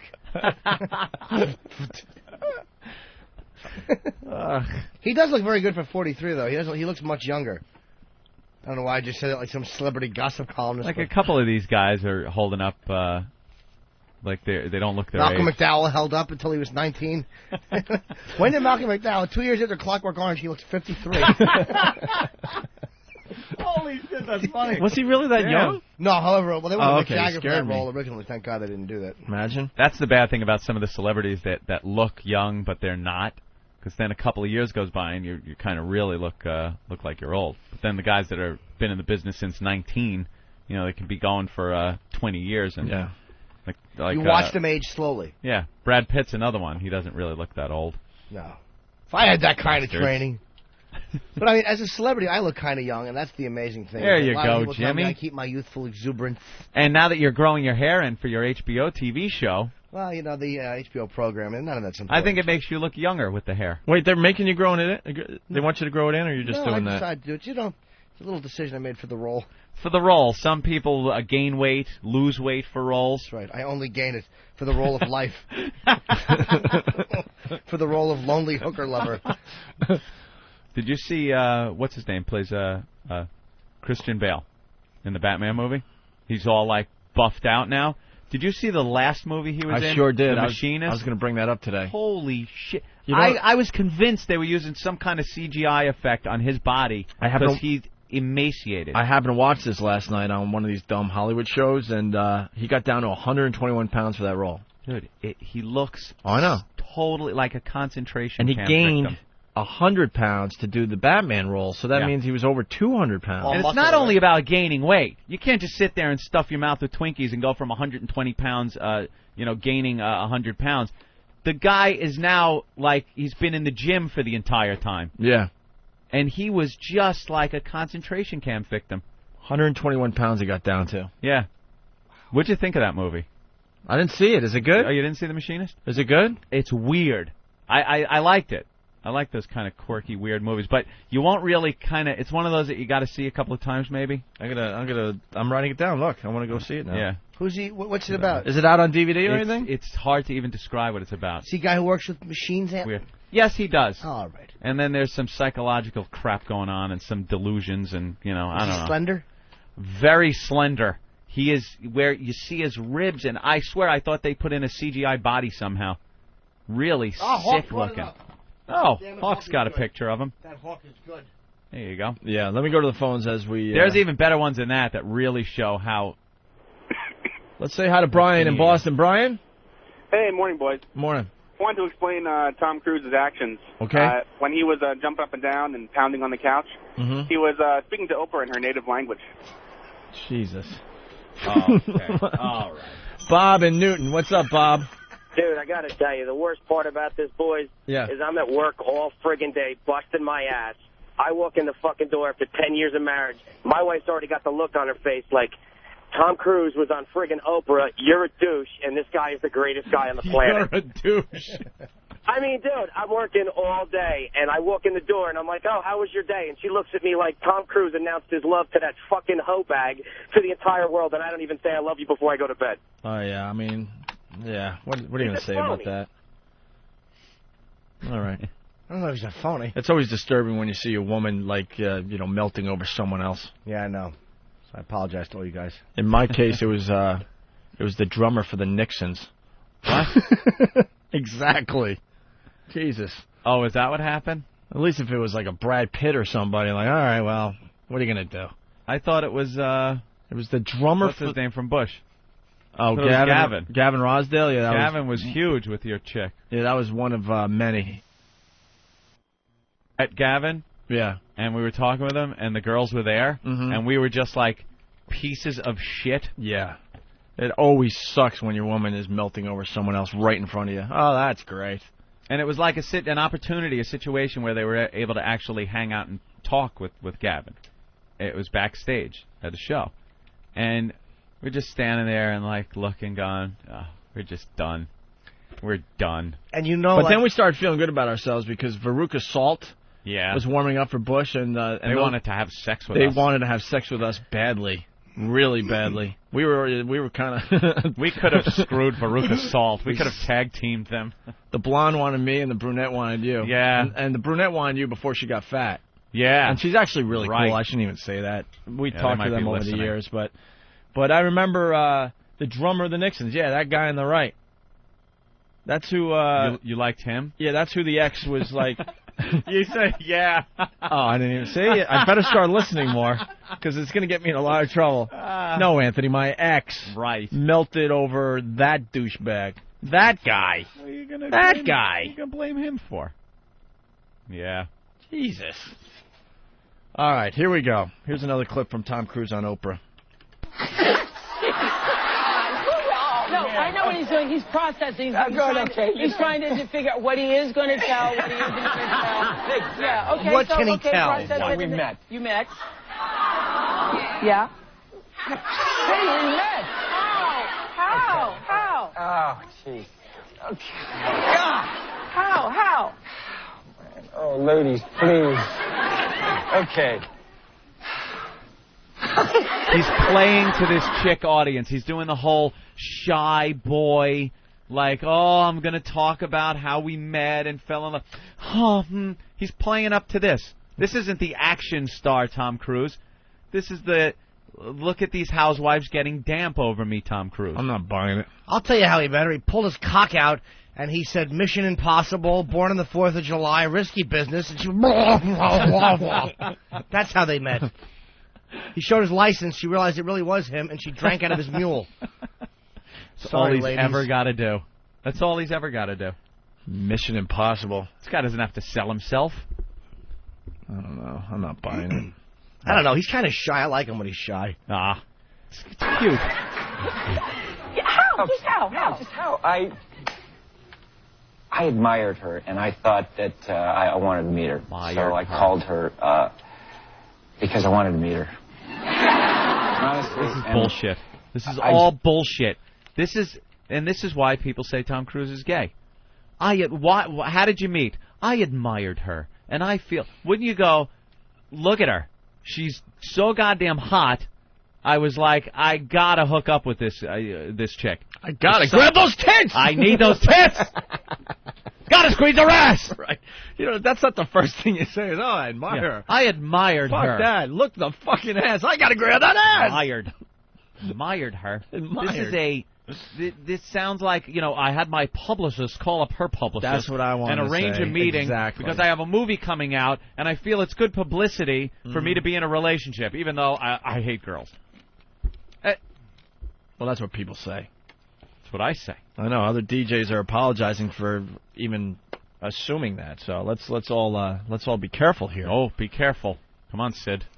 We don't want to apologize like Imus had to. I don't think he's gay. I mean, I'm telling you, I just Yeah. don't. I think we all want him to be gay because he's the type of guy that could literally fuck your girl in front of you and you'd almost not get mad at her. Hey, look, it's Tom Cruise. I don't blame you, sweetie. Enjoy. Yeah, would you actually get mad? I don't blame you, sweetie. Enjoy. Could you shut the fuck up while I'm fucking Tom Do Cruise? you mind? You're ruining it with your awful voice. What would you do? I mean, What could you do? He's Tom Cruise. I'd probably just feel his cheeks and go, Jesus, those aren't nice and firm. what if all of a sudden, like, you just happen to be walking around New York and like Brad Pitt decides that he just has to have your girl? What do you do, really? Like a predator? Like you're a hyena and you've taken down a sickly animal and the leopard comes by and you just got to give it up? What do you do? You're like, what am I What going to do? if your chick says, "Look, man, I am so in love with you, but it's Brad Pitt, and it's." I'd say, can I have a picture, Brad? And I'd get the picture with him, and I'd just kick her right over to him, and I'd leave. That's it. And You I'd got a picture out of it. Nothing You else I showed can do. them. Absolutely. Is that a reason for a relationship to end? I mean, Honey, call me when you're done. I'll be home. knowing it's just a one-time thing. I know what I would do. Do you give that gift to your chick? Go have fun. Well, then you got to take one in return, right? That's right. Yeah. Is that like the deal? Well, you have to consider the 80 you've taken that she doesn't know about. That's what the. That's what I would have to do. Well, there was Craigslist. That's why people always have those, and there was a whole string of it on one of the message boards. They have that your fantasy get one free from your spouse or mate thing, where if you could have sex with anybody, who would it be? Your fantasy one, the freebie that you'd give, and because it'll never happen, you allow each other to pick that person. It would be Tom Cruise. Oh, okay. I get to pick one now. The neighbor. Girl next door. No, what? Hey, you didn't say it had to be a celebrity. No, You're fucking her. You said it's okay. Now go get Tom Cruise, bitch. I was gonna. Just because I aimed low ain't my problem. Damn it, you beat me to it. I was gonna take your angle, but you aim real low in the celebrity world where it is possible. Fuck the celebrity. Fuck even getting in your car. Hello. My wife said I could fuck you. Well, let's think of some fat chick, so you know you're getting fucked. Right. But let's think of some celebrities out there that are just have nothing happen anymore, where they're actually obtainable. Mindy Cohen. Right. From Fact to Life. The fat chick from Fact to Life. Who couldn't fuck her? Yeah, your chick just goes, Brad Pitt. You're like, Mindy Cohen. You make her fucking phone number. I'll be fucking her tomorrow. You make her hum the song while she's blowing you. It's like that.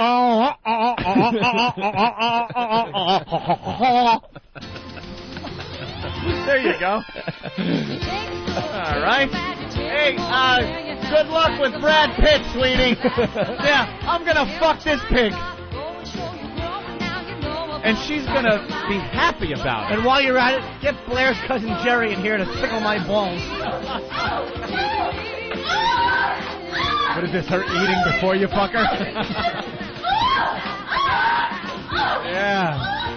You like that, don't you? Were you talking about the one with CP or something? Yeah. Yeah, that was a great addition to the cast. Yeah. cerebral palsy. You definitely get her. That's funny. It's like that old kids game where you see who could punch the lightest, and you let the other guy go first. Yeah. That's what you do. You go first. You let your chick go first. She'll pick Brad Pitt or Tom Cruise or one of these other idiots, and then you aim real low. And then wham. That is really funny. Aim low. You're banging the grandmother that lives next door. Oh, wow. Let's see. I think another celebrity you could really get in there with. You nailed it, Ant. That's the bit That's right the there. one right there? Tony and Rockaway, what's up? Is she alive still? Owen? Hey, what's up, Jimmy? Hi, fella. All right, I'm out at Wynn's premiere a couple of months ago when they opened up the hotel, and my worst nightmare came true. We saw an entourage of people and this little midget, and my wife was like, oh, I think that's Tom Cruise. So I'm like, that's not Tom Cruise. She drags me over like a puppy to meet Tom Cruise, and I'm standing there, might as well cut my balls off, and she's sitting there like, hi, Tom. Oh, I'm a great... And I just sat there like a fucking idiot, and now every day, I swear to God, she doesn't look at me the same way. It was really him? Yeah, it was really him. He had about 10 people around him, and, you know, that chick is a piece of ass, but, you know, she's 20 years younger than him, so she should be. Dude, the same thing happened to you that happened to me, but it happened with Tom Cruise in your case. I mean, just imagine being me, and it was a stupid drummer from a band that had one hit. She was all gushing. Oh, like Dude, you wouldn't believe. Listen, Opie, it was the worst because I can almost relate, like, well, it's Tom Cruise, what are you going to do? But some douche that's in a band that's never going to make it? How about the room cost me $400, and I know that night when we were fucking, she was thinking I was Tom Cruise. Oh, man. I'm punching out. Have a good one. Hey, good phone call, Turn the Tony. lights out, and I'm going to call you Maverick. Good point. Because what else is she thinking about the whole time she's out there? Devin says Tracy Gold would be another one. Who's Probably that? fuck Tracy Gold. Who's that? Yeah, she was from... well, she was anorexic, and then she was in that... show. Then she was in that... Growing Pains. And then There she was you in go. the DWI accident with her family. Wilson Phillips. Esterol, I'd probably take. Wilson Phillips just had a kid. Victoria Jackson. Well, Wilson Phillips is the whole band. Which one? Oh, I'm sorry. Carney. Jesus. Carney? No, not even Carney. Wilson Phillips. I know, Jesus. Who do you want to fuck? Fleetwood Mac. Right. I like her. Let's get back to the audio, Anthony. It just, you see someone's work and you hear about them and you hear from people what a special person she is. And I help a lot of people. A lot of people call me for advice on career and life, and there's, I'm kind of known for that. And What? Yeah, and I'm sure you're taking all those phone calls. What are you talking about? You're known for that. He's known for... What is... Man, is he just a babbling space cadet? Here's what people do. People want to call Tom Cruise just to say, I'm calling Tom Cruise. So you tap into someone's ego. Hey, Tom, I need your advice. Well, I'd be happy to help. You know, people feel important when they can give you advice. That's why they call Tom Cruise. and known for that. And so I meet with people, and I wanted to meet this woman, and I met her, and she's... Okay. I met her. You met her? Yes. Extraordinary. She's truly...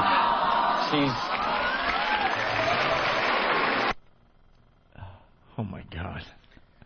All those stupid women in the audience. Oh, why could it be me? I saw her. I thought she was really beautiful. She's talented, too. I'm like, I have to meet her, so I called her rep and met her. Why not just say it like that? She's extraordinary. People call me for... Shut up! How do you know she's extraordinary? Yeah, extraordinary At what? that point. Extraordinary. He's using all words that no heterosexual guy uses for a hot chick.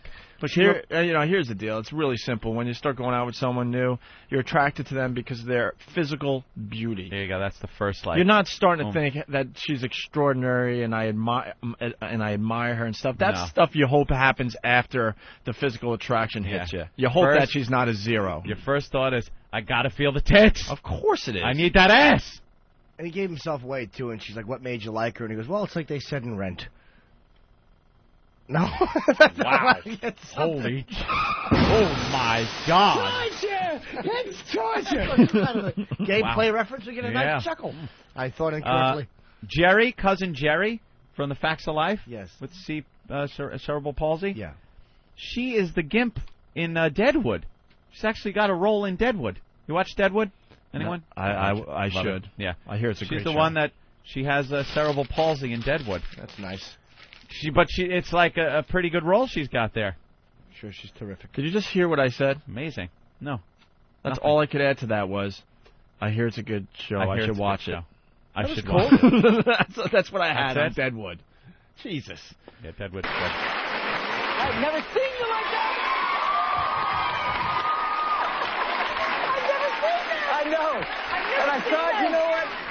I thought, What happened to you? I have to tell you, no, when you meet someone that's like, you go, huh? And there's so much that we have in common. And I just thought, I heard you I'm met not and going she to be, was- I can't be cool. You know what I mean? I can't be laid back. It's something that has happened and I feel I want to celebrate it. And it's something that I want to celebrate her. She's a very special. Celebrate her. She's a very special woman, and you're going to, I'm sure you know her, you're going to get to know her even more. She's really... Throw her out. Heckler. Wow. All right, let's... He's a lot better hecklers than I get. At least I'm not yelling Monster Rain at him. Let's say hi to Jeff in Detroit. Jeff, what's up? Hey, what's going on, boys? Hey. Hey, you guys are just missing, man. All that Tom wants is to get Dawson's number from her. Gunning for the Dawson. Hey, that's funny. Hey, check it out, boys. All right, very good, Jeff. Let's see. Kerplunk Connor from Jersey. Very funny name. He thinks you could probably bang Holly from Land of the Lost. Remember Holly, the younger sister from Land of the Lost? Yeah. That show? Yeah, definitely. Okay. Let's go to Rob in Alabama. Rob, what's up? Hey, guys. Hey, a couple months back, I took my wife shopping over in New Orleans, and I ran into Jessica Simpson in this little boutique. So, you know, I'm old and fat, but I figured, hell, I'll give it a shot. I didn't want to be shopping anyways. So my wife sees me talking to Jessica Simpson. It's over for the next month. Every time I try to touch my wife, it's, I bet you're thinking of Jessica Simpson's boobies. I bet you're thinking of Jessica Simpson. Boobies. I was, but Did that's she not say the point. boobies, sir? Did she say boobies? It is Alabama, probably. They were very nice boobies. All You right. should have seen them. But your wife gave you shit because you met Jessica Simpson?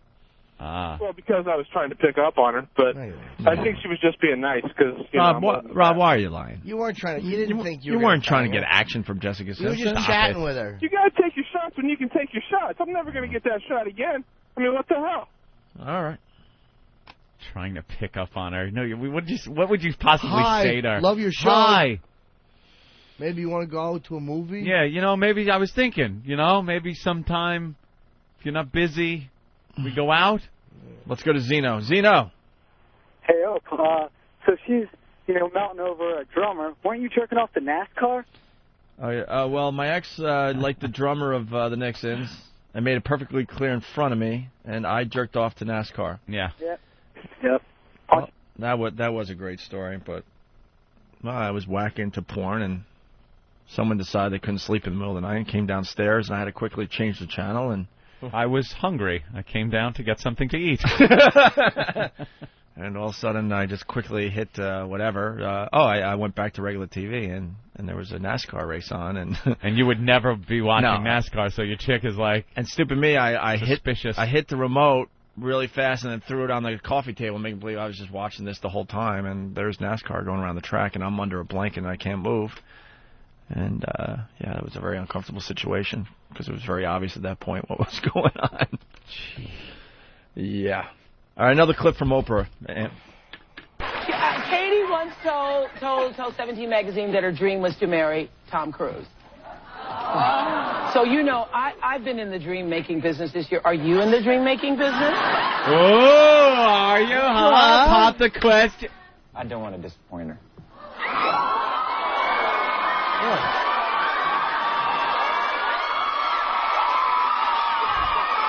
Oh, my God. The Beatles! Ladies and gentlemen, the Beatles! Her personally, but, So, So- excuse me, I Tom, does that mean Well, you're good going to things ask her to happen. marry you? Does that mean you're going to ask her to marry you, Tom? Oprah, I got it today. You're late. So does that mean you're going to ask her to marry you? I got to discuss it with her. You got to discuss it. They That's are fair. That's cackling fair. and Everybody's howling. Like, oh my God. The relationship's a month old, right? That's how they are in Hollywood. 2 months, they don't maybe? care. Yeah. All of his immigrant Where did he kids jump will around? Have 20 mothers. Somewhere in there, he was jumping around on the couch. Who cares? Who even? Yeah. Oh my God. Well, Craig The has a good audience question. was the worst. In Tennessee, Craig, go ahead. I was just wondering if his shirt turned periwinkle blue when he was talking about this.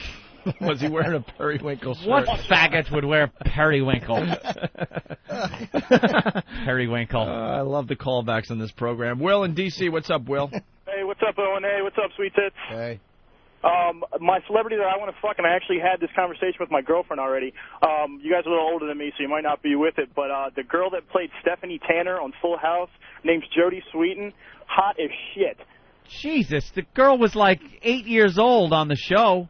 Yeah, I know, but she's like 25 now, and I swear to God, if you look up pictures of her, go to Google and put her name in. She is hot as shit right now.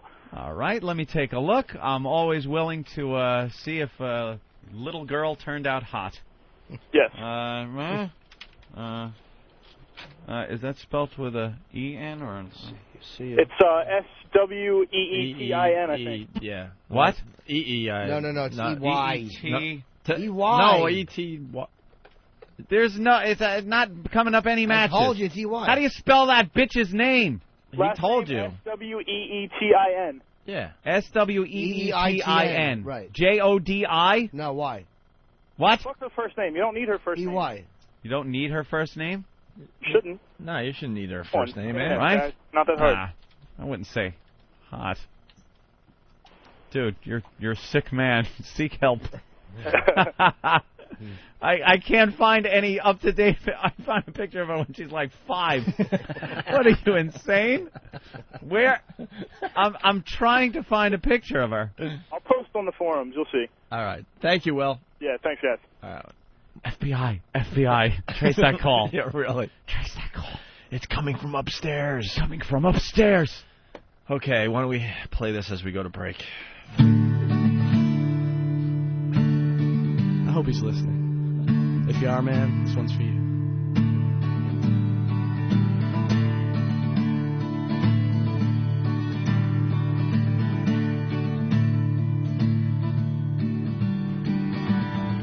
Here we are, dear old friend. You and I, drunk again. Laughs have been had, tears have been shed. Maybe the whiskey's gone to my head. But if I were gay, I would give you my heart. And if I were gay, you'd be my work of art. And if I were gay, we would swim in romance. But I'm not gay, so get your hand out of my pants.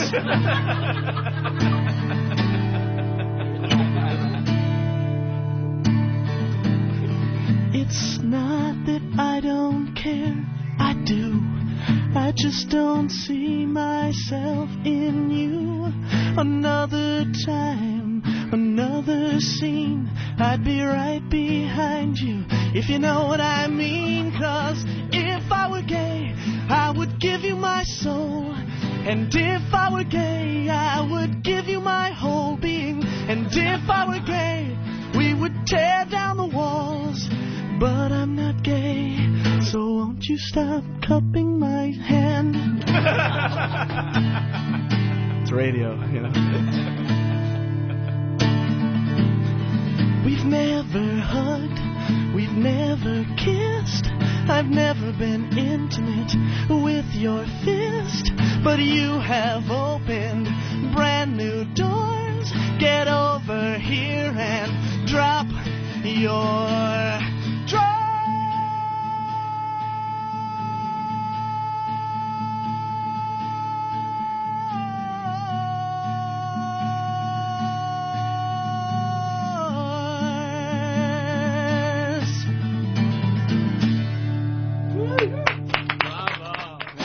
The very worst of the Opie and Anthony FU line. I'd like to send up a big FU to Canadians because all they do is come on this program and frickin' BS about how everything is different or whatever crap. This message sucks. Fuck Ralphie May, he sucks. Fuck Rich Ross, he is also sucks. Fuck Bob Kelly, he sucks also. Jessica Ryan, Tipsy Tom, and Stephen Lunch. That would be awesome. Yeah, I'd like to give a big fuck you out to Opie for not being my friend. After I offered you, to hang out in my treehouse, get drunk, and... Yep, this is Rich Fox. I just want to give a big fuck you to that fan. That, you suck. You're not funny. The only funny thing you ever did was the karate pissing joke, but that wasn't even too good. You suck. Fuck you, that fan. I'd like to send a big fuck you to George Steinbrenner. Your fucking Yankees just got swept by the Kansas City Royals, a team with a payroll of $34 million, you fuck. Fuck Norton and the banana phone. Fuck Jamster and all these things that just come out from anywhere. Oh my God, I can't even watch anything. I can't even go anywhere without hearing these stupid Jamster things. Or banana phone. Oh, fuck. I'm going to send a big FU out to George W. Bush. You're the worst president we've ever had. Fuck you. This fuck you is to Kristen, you dumb, ugly-ass fucking bitch. You stupid little slut. I hate you. I hope you get AIDS, you dumb fucking bitch. Thanks. To all the nurses and doctors at Chilton Memorial Hospital in New Jersey, fuck you all. You're a bunch of negligent fucking assholes. You don't give a shit about anything or anybody except the money. Let's to the fuckers at Walmart Distribution Center in Hopkinsville, Kentucky. Fuck you, you stupid cocktail and thunderheads for fucking up our trucks every day. Fuck you. Yeah, I'd like to give a big F you to the Supreme Court, which denied miracle use of marijuana. Why? Call the Opie and Anthony FU line at 1-866-FU line 1. 1-866-FU line 1. Well, fuck you very much.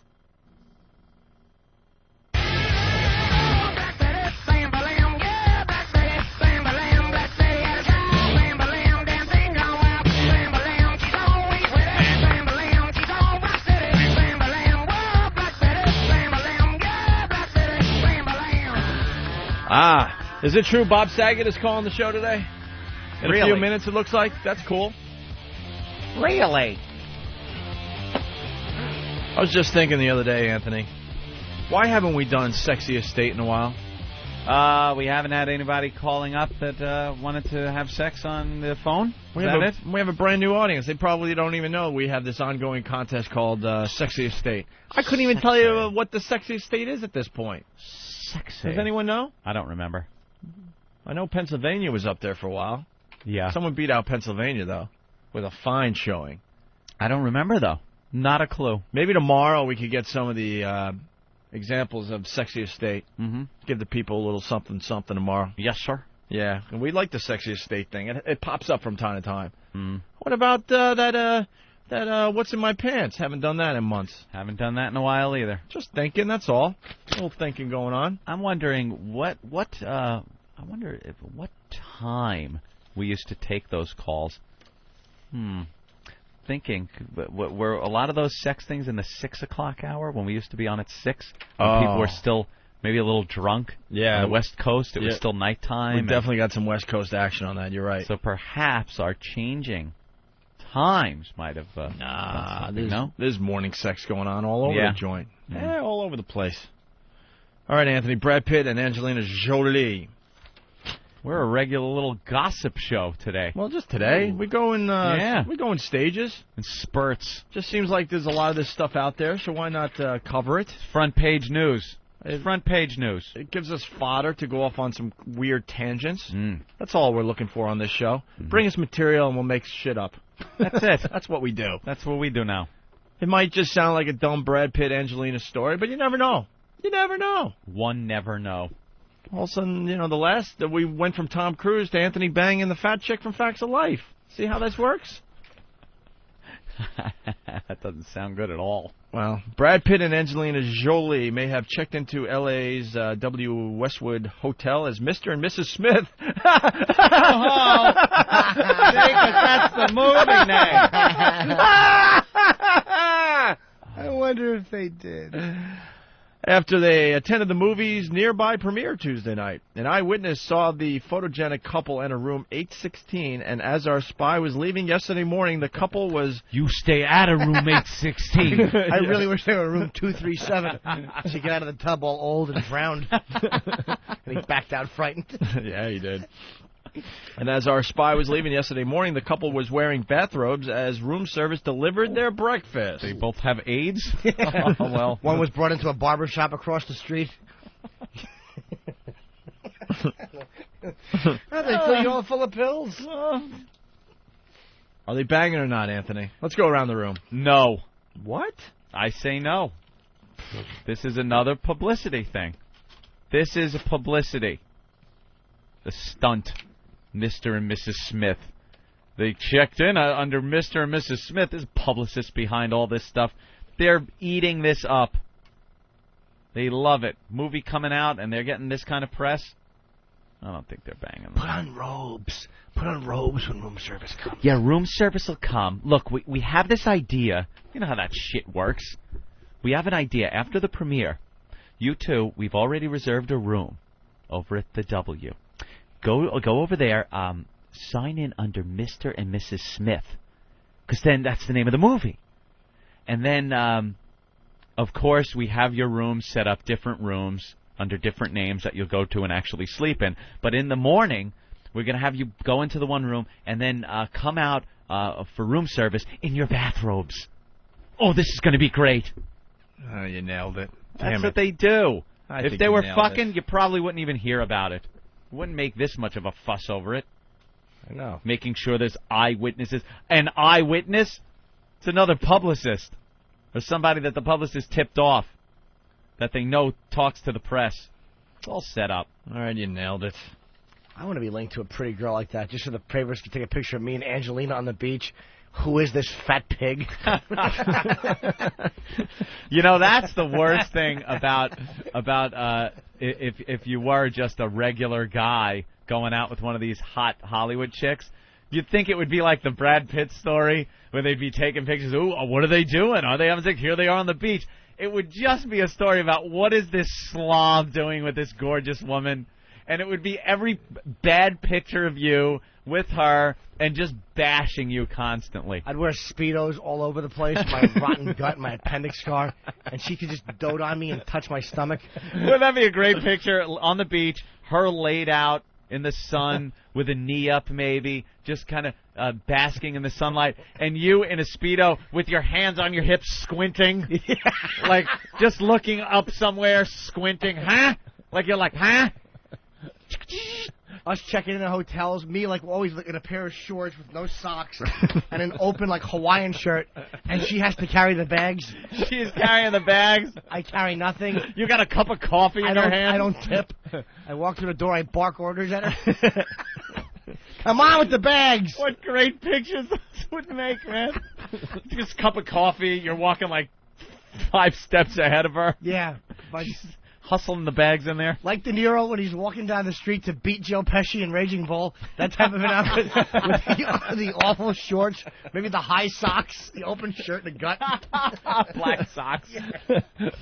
Oh, and Angelina's always looking hot. She always has her makeup. Yeah. She's always carrying the bags. You just suck. That's really funny. That would be the greatest publicity thing ever. It's fantastic. Well, Anthony, everyone is talking about Brad Pitt on Primetime Live with Diane Sawyer. Did huge ratings. Yes. Absolute. Certainly did. Huge ratings. So let's play a couple of these clips really fast. They're short ones. I think it's ambitious, but I think it can... Okay, this is about... oh, you're going to preface it with some explanation as to what he says, well, Opie? I kind of listened to what you said yesterday, Anthony. I learn every day on the show. And instead of just throwing this crap out there, I'm thinking maybe we should set some of this up. Like a real show. Like a real show. We All want right. to be like a real show sometime. That's our goal. Well, just every once in a while Occasionally, be it should be like a real radio show. Brad Pitt talking about ending poverty, Anthony. What? I think it's ambitious, but I think it can be done. We have the potential to end poverty in our time. We could be that generation. We could be living in that era. Man, I mean, what is more exciting than that? The potential's there. We gotta go for it. Gotta go for it, man. Gotta go for it. What's more exciting than that Angelina with her face in a pillow and her asshole wide open, that would probably take a little bit of priority on the excitement list. 2 words, Angelina gaping. Yeah. Wow. You see when he entered the room, that would have been a great story. When the room service came, she's on her face and there's lard by the bed and her ass is in the air. And he enters with a fistful of lard. Can I help you? No, but her hands are tied behind her back and her ass is up in the air. I think poverty would take a back seat to that, huh? Absolutely. He tips with lard caked hands.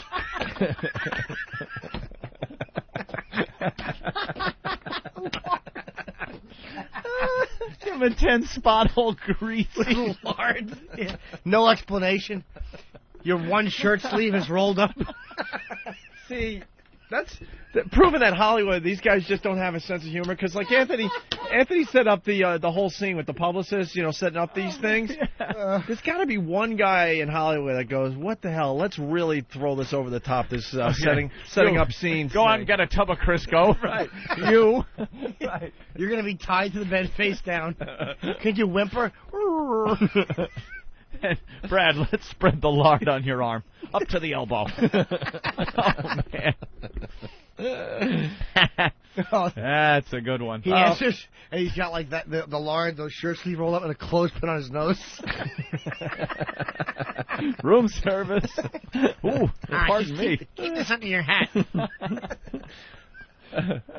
That's classic. Well, he wants to end poverty. End poverty. What a kook this guy is. Doesn't he make $50 million a film? Why doesn't he do a movie for free and take that money and throw it at those sons of bitches? Does he think that there are 8 impoverished people in the world?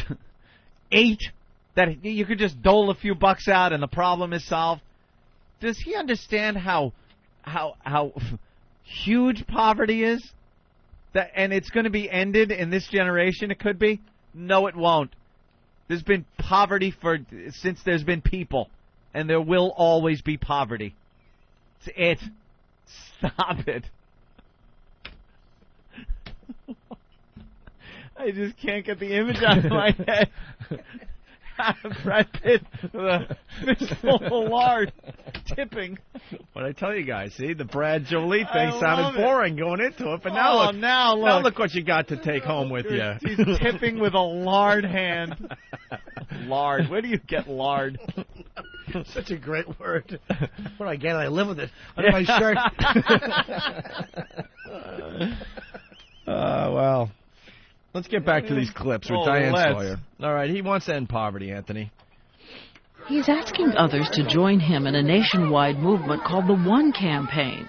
Its purpose, convince Americans there are solutions, ways to end poverty in Africa. One by one. And impossibly, the campaign has united Hollywood liberals and Christian conservatives. Pat Robertson.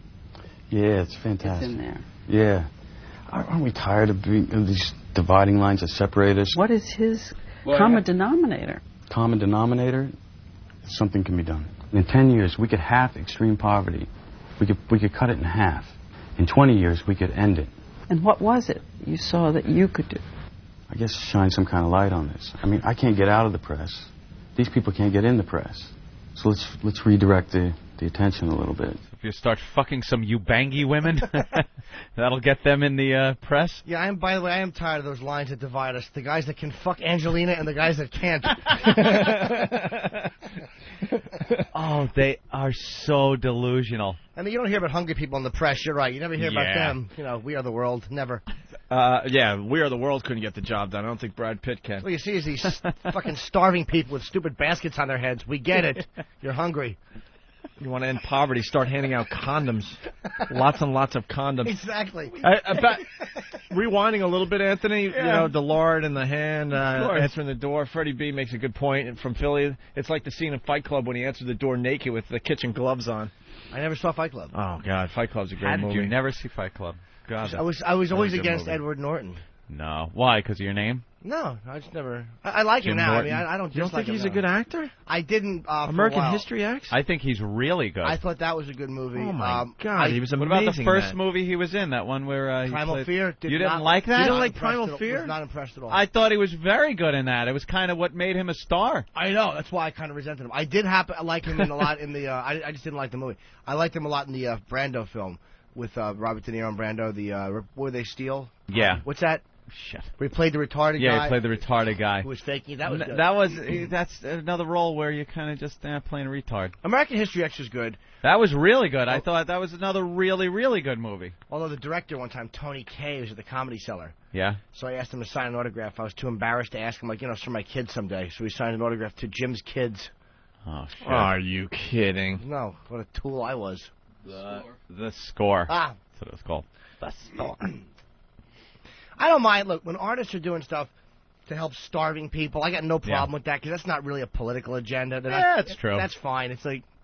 Who are we to judge? Yeah, I know. We really are dicks. Look at him trying to feed the hungry. Look at him. I just think he's, delusional. Yeah. That's all. One by one. There's there's about 12 million of them. Well, yeah. How about a group one by one. group? Here we go. Diane Sawyer asking Brad Pitt why we should listen to celebrities. The Hutu had a good idea to rid the Tootsies. That might cut the problem in half. Yeah, you want to cut a few Tootsies in half. You go over to the Sudan. They have some solutions. Solutions for halving the problem with a machete. Yes, sir. We got to go to the phone first. Joe, go ahead. Hey, guys. Hey. I just got in the car my morning commute. My XM was on one of the other stations, and that Bruce Kelly dude just comes on. I just asked back, here's my morning dedication to Opie and Anthony. He's playing the Pet Shop Boys. What have I done? What? Actually, if you know the lyrics, it's kind of funny because I think it's "What have I done to deserve this?" Right? Is it? Yeah. All right, that is funny. Wow. See, I don't want to admit this, but I'm starting to like the guy. I know. Because he gets it. He gets it. Oh, okay. So as long as he's not busting on you guys, we're friends. You know, honestly, I don't even care if he busts on us. That's the truth. Let me hear a little of that. All right, here's the song he dedicated to us this morning. Yeah, that's the Pet Shop Boys, all right.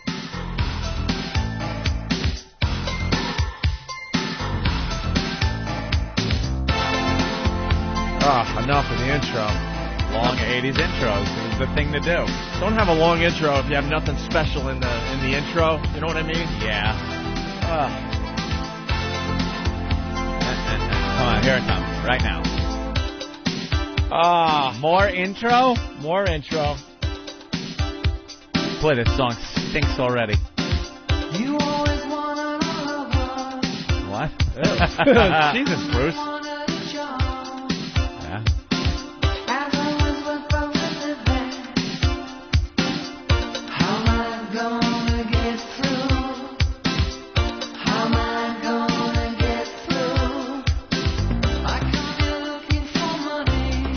This is the musical answer to Periwinkle. Get to the hook already. Jesus. Here it comes.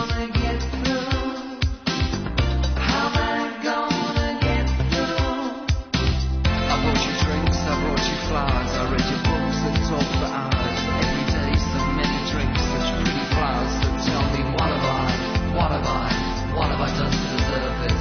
What have I done to deserve this? All right, enough. I wear my pants up to my nipples. All right, that's good. Pet Shop Boys make the Human League sound like Sabbath. What faggots. You know what? It's a gay song. See, this is the beauty of the show now. We get to talk about this for a little while. When you were growing up on Long Island listening to New Wave, right? Because it was the thing to do, in the 80s, you know? Listen to Did you have any idea these bands were so overly gay? A couple of them, yeah. Listening to that song, you know, I remember hearing that song back in the day thinking nothing of it, but now that I'm older and wiser, I'm like, oh my God. Well, I never heard that one. I heard the East End Boys, West End Girls song that they did, but right. I never heard that one. And, you know, that was pretty gay too, but not quite that gay. That's pretty gay. What about Frankie Goes to Hollywood? That everyone knew was gay. Oh, relax. Don't do it. Ugh. That gay, of course, Boy George, Everyone knew. Gay, gay, gay. Yeah, everyone knew George O'Dowd was certain homosexual. Again, knows the name. I couldn't even have told you that again, even though you told me last week. I'll tumble for you is a good number. I'll tumble for you. Says a lot when you'll tumble for a man. Speaks volumes. It certainly does. Because Dana Reeves said to her husband, "What are you going to do for me? I'll tumble for you." Tumble for you. Jesus, we got it. You're right. I didn't get the laugh I wanted, so You didn't need to go there. You didn't need. All right, whatever. Really was. Okay, let's. Why we should listen to celebrities? See, now we're back at this. This is what we do. We kind of veer off a little, but always come back. It's a new way we do our show. We go off on all sorts of kind of tangents and stuff. That's but the we way get to back be. on the highway every once in a while. Why should we listen to celebrities? I don't know that we should. I'm very uncomfortable with this. I'm not comfortable. Even sitting here today, I'm sweating like a pig. I don't believe people should listen to me. I'm hoping the images will speak for themselves. What is his speech impediment? He's probably just a little nervous. No, there's something going on there. He's not a bright man. Every time I've heard him, he's really not known to be a bright man. Every time I've heard him speak, there's something going on. What is it? Well, like I don't. He says very instead of very. I heard him say "but" once when he said All right. he put his penis in Angelina Jolie. Well, like Pacino can't say his R's properly. Sometimes the kid go, "There's something really." He has maybe it's something like that that's kind of it bothers you, but you don't know exactly. Was that before or after the cop punched him in the mouth? A little too old for my job. Too cranky. All right. Yeah, hold him up. People are misguided, Anthony. How's the Italian food here? People are misguided. Yeah. Try the Your low-fat blueberry. Google is up to now 2.7 million entries. I don't even know how to respond to that. It's a strange focus, isn't it? That my relationships or relationship mishaps takes precedent over something like that. Listen, I understand it's about entertainment, but man, it's misguided a bit, isn't it? So dramatic. Wait, what was he talking about there? His Google entries.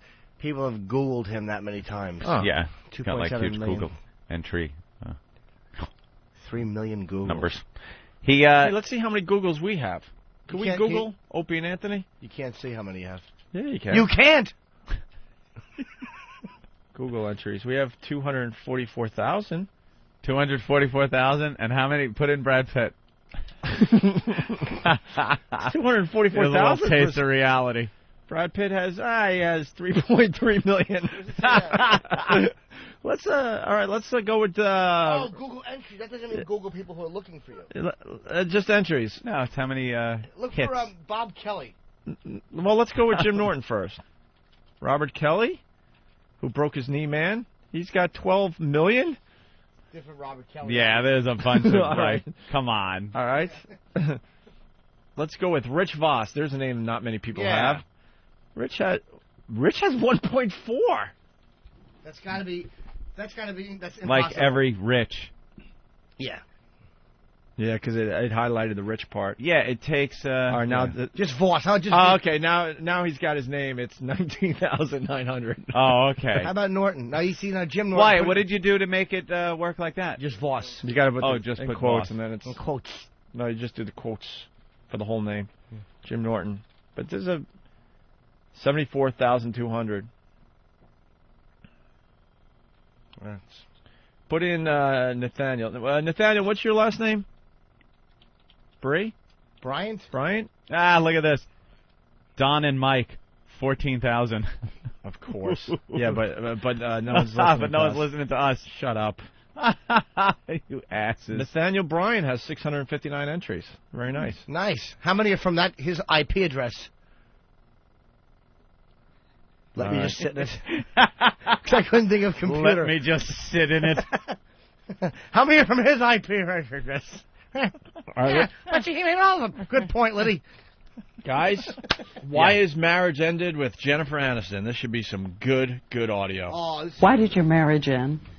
Yeah, I'm going to talk about that here. No. Oh. Oh, hey, whoa. Yeah, I know. Why would you, during an interview, want to be revealing? Sorry, it's only the number one question everyone wants to know the answer to. Now, let's hear your views on hunger. See, Diane Yeah. Sawyer, if she had any fucking balls, would say, you know what? I don't want to talk to you anymore. You know what? This is an entertainment show, and what people want to know about more than curing world hunger is your marriage and why it ended. Right. I'm sorry, but that is the cold, hard facts of life here. And these more celebrities- people care about his fucking stupid marriage than world hunger. And these celebrities just want it one way. I mean, they put the celebrity marriage out there, and now it's ended, so there's a lot of interest in that. Well, why did it end? You know, you showed us how happy you guys were over the years, and these pictures and that. And what happened? I don't see my time, certainly my marriage, as any kind of failure. It was our time, Mr. Hand. An extraordinary time. You quoted someone saying things just take different shapes, and it doesn't mean the original shape. Yeah, it doesn't mean you lose the love. It's just From the shape of sometimes Jennifer Aniston to the shape love of changes Angelina shape. Jolie. Reported everywhere that you wanted babies, and she did not. Ridiculous. A pretend cough masking an expletive. What? Completely fabricated. Wow, what happened there? I guess he cursed. He probably said bullshit. What did he say?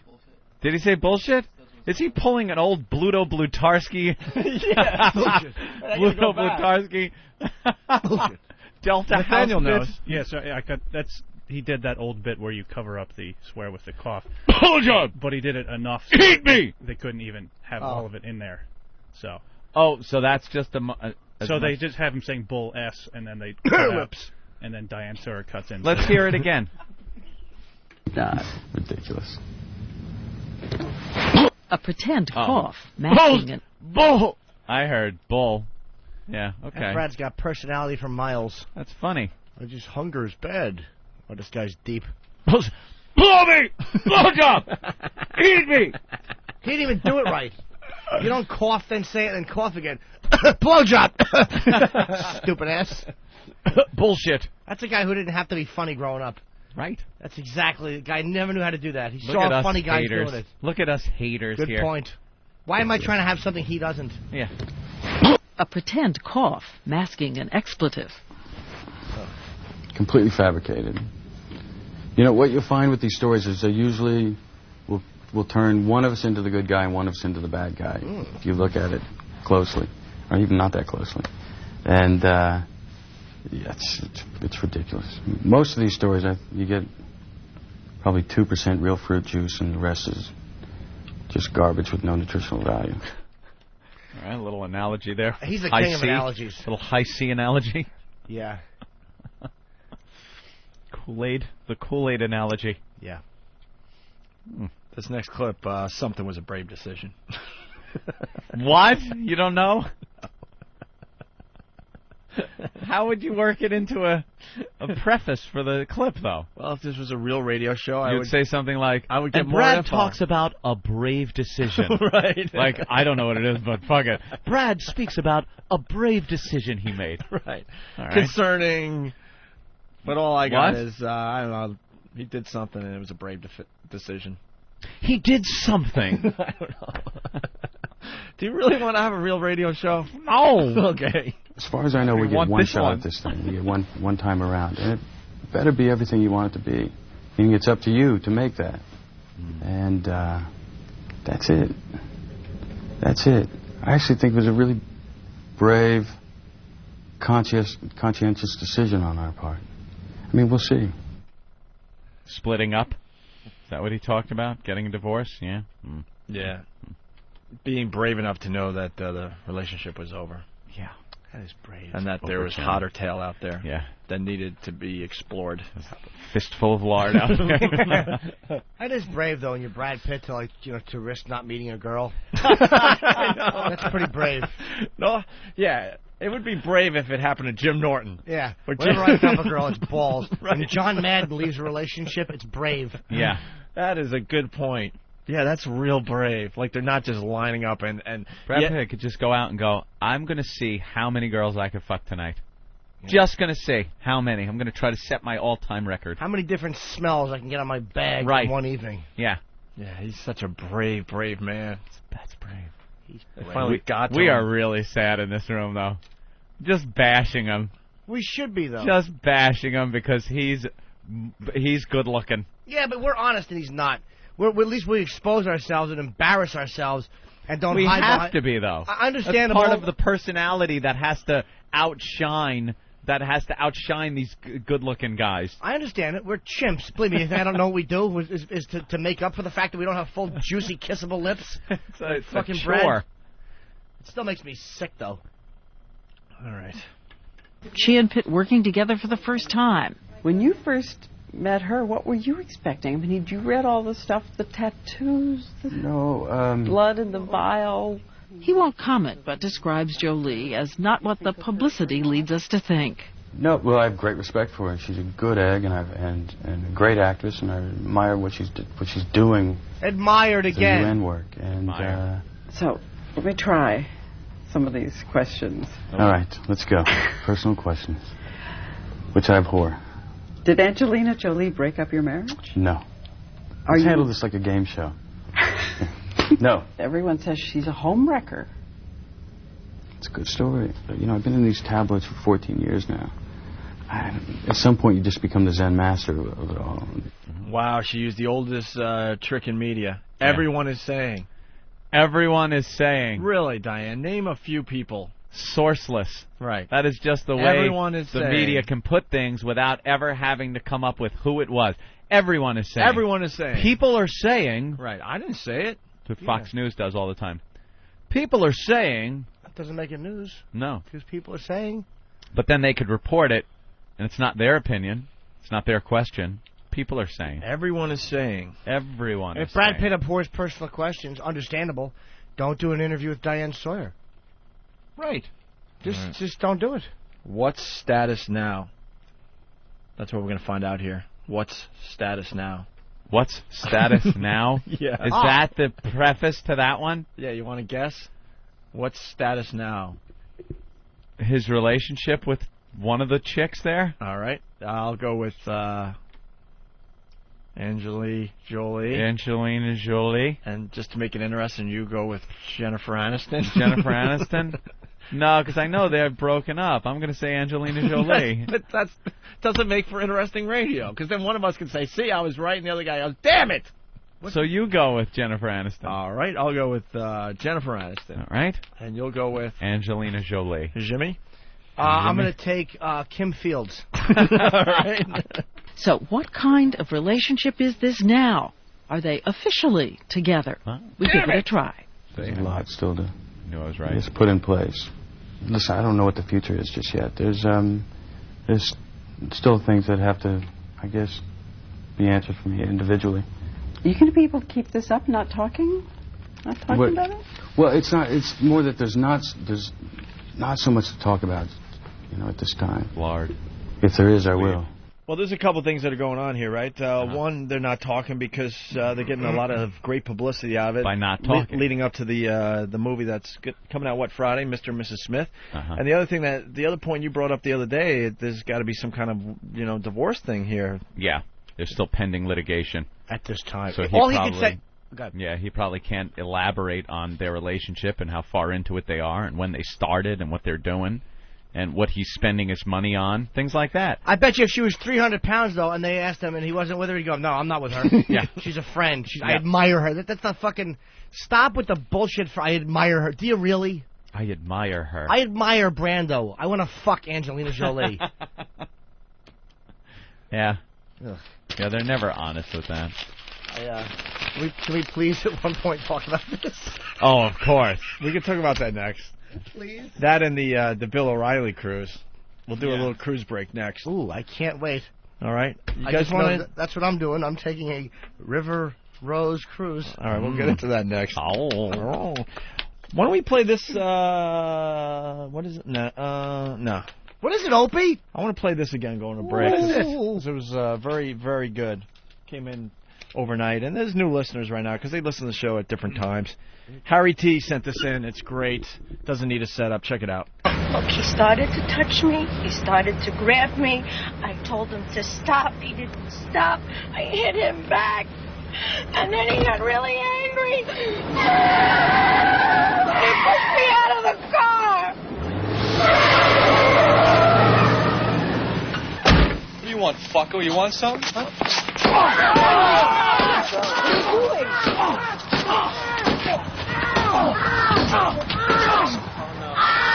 Fuck! I broke my knee, man! Fuck!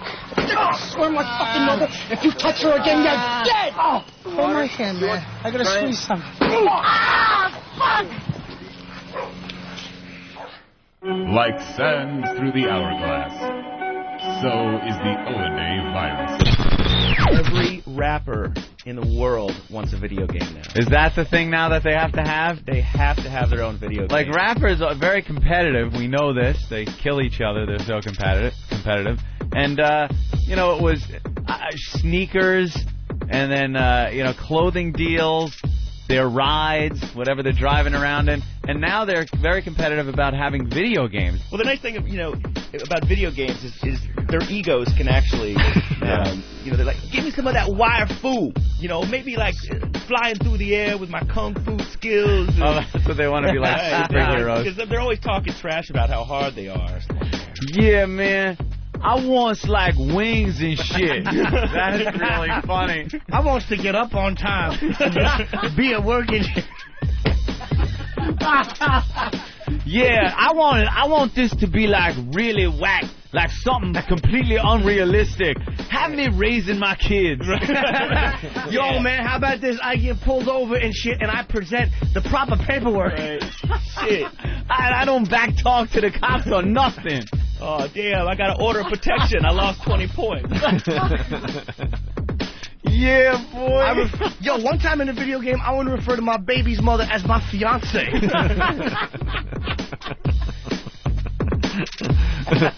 Yeah, just completely unrealistic. Right. Then we go to do that mission where we shoot up Hot 97, man.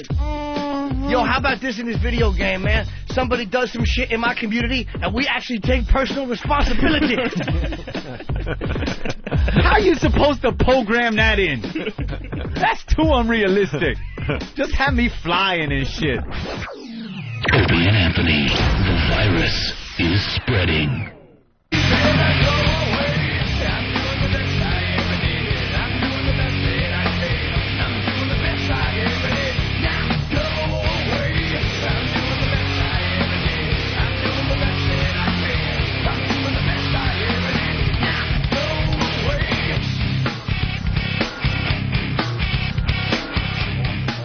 It's smoothie time. Get me that kind of smoothie and get me a turkey on wheat with a little provolone and some deli mustard and Diet Coke. And get yourself a burger. Jesus. Get yourself a burger. Look at this kid. Yeah. He weighs what? How much you weigh? This is Travis, the go-getter. I weigh about 125, 130. Jesus. Oh, my God. That's how much Christian Bale weighed in The Machinist. How tall are you? 5'7", 5'8". Wow. Yeah. It's a healthy height-to-weight someone in ratio here if you live on Neptune. Hey, listen, are you got my order correctly? I want little pretzels, too. You want some? Oh, nice pretzel. Diet Coke? A little bit of Diet Coke. I want the same type of smoothie that fucking, you know what kind of lover he is getting. And I want a turkey on rye with some fucking little bit of provolone and some deli mustard. Actually, his body frame would be more so found on a planet with lighter gravity. I know. Probably I couldn't think of like Neptune, Venus, Mars or not Neptune, which has a lot of gravity, very strong gravitational pull. Would be more a short, heavier life form would be found on Neptune. Forget Aristotle and fuck Socrates. Here comes Professor Anthony. Thank you, Anthony, for Thought clearing I'd that up. clear that And don't up. think as It made soon as sense to me. I was like, yeah. As soon as I said it, I knew I went farther away than I should have. I should have went closer to the sun. But, good thing that you and maybe one listener picked it up. Right. Hey, I pardon you. All right, that's the body. I pardon you. Dr. Steve sent me a package. Hey, what do you got? I don't know, Ant. But it Let's says take a look. Amazon.com on it. It's an Amazon box. Did he just send it in that? Well, Is he he probably has. reusing Amazon boxes? Yeah, Dr. Steve probably ordered something from Amazon for himself. Uh-huh. A book on how to beat pedophile charges. I'm sure. Dr. Steve is sending, and he's an actual doctor. He sent us an article. He's a real doctor. Yeah. Yeah, he's a cool guy. But, you know, you keep his last name on the QT. Of course. Yeah, This is because he does send, like, things probably shouldn't be sending. No, this is I have a connection to a doctor who's a really nice guy, and this is what he sends us. Like a little Nexium, maybe some Prevacid, some antacids. I don't do drugs. I can't get prescribed. I don't want fucking Vicodin. I don't want any drugs. Yeah. Just a little Prevacid for the old acid indigestion. I really am an old But if you man. needed Vicodin, he'd probably be cool. I don't know if he would do an illegal narcotic like that. Yeah? I'm not sure. Yeah, I don't know. He seems like he's pretty on the up and up, Now that's good. for lack of another 1930s expression. On the up and up. Yeah, next time could you seal this harder? What is this, fucking Coke? Wow. Jesus Christ. Open the box, I'm Jimmy. trying to, Professor. waiting. Jesus. Hold on, I'm thanks, Hawk. Fucking 8 minutes For a later. strong guy to kick sand in your face. Look at him, he can't get it. His arms are shaking. I know. I'm like Mac the Weakling. By the way, Oh, someone's... Nexium. Oh, look, he even put these little packages so the Nexium, like, there's a big The box. little balloons in there, little plastic balloons. to keep the Nexium from bouncing all over. How about next time, more Nexium? That makes it tight. Or a smaller box. Why do you send a refrigerator box with 2 items plinking around it, you fucking lunatic? Oh, there you go. I was Wow. expecting a bigger bang. Me too. Okay, someone's you, going to Steve. challenge your theory, Anthony. Let's go to John in Virginia. I know John? this. Hey guys, how you doing? Good. It's not mine, it's Jimmy's thing that he's challenging. I was gonna, but I didn't want to be... What theory? I'll kill everybody. that the further away from the sun you get, the more gravity on the planets. No. That's not true. No, I know. I just meant I should have went to Venus or Mercury. No, it's the size of the planet. Like Jupiter, you'd weigh like 900 pounds if you were 200. The There's mass no of the ratio. planet, my friend. The mass, Right. not the Not- size. Not the distance to the sun. But also the rotational spin, because Jupiter has a 10-hour day, so it rotates over almost 2.5 times per hour 24, which is why 10-hour you're day? crushed. 10-hour day, yes. 10-hour day on Jupiter. Spins in 10 hours. That's the why entire planet spins in around 10 one hours. revolution in 10 hours. That's why it is such a crushing gravity. It's the size of the planet versus the distance from the sun. Say size of the planet again, and I'm going to throw hot coffee on you. You're right about size of the planet, but it's also the rate at which it's spinning. And you could take that to the bank. I'm not sure about Jupiter, it. 10-hour day. Yeah, I understand, but I think the gravity is the gravity regardless of how fast the planet's spinning. I'm not sure if you're talking like centrifugal force kind of pulling you off the planet and gravity pulling you back, kind of canceling each other out. Well, what else determines like how much? Like you weigh 200 pounds here, you weigh 900 pounds on Jupiter. What else would determine that? I mean, size Mass. of the planet. Absolutely. Mass of the planet is the more mass you have, the more gravity you have. That's it. But doesn't that also has to count in the speed? Because mass going at like a slow speed is different than mass going at a fast speed. I would think if you take a scale and you put it on something that's spinning, right, and then put a weight on it, if you spin it faster, isn't the thing that you put on the scale going to want to fly off more, thus making it lighter or seem lighter on the scale? Maybe the way you're saying it, yeah, but I know on Jupiter you're a lot heavier and it's spinning a lot faster. I think all those things come into play. I don't know enough about it. I think to say spinning why. faster would make you lighter.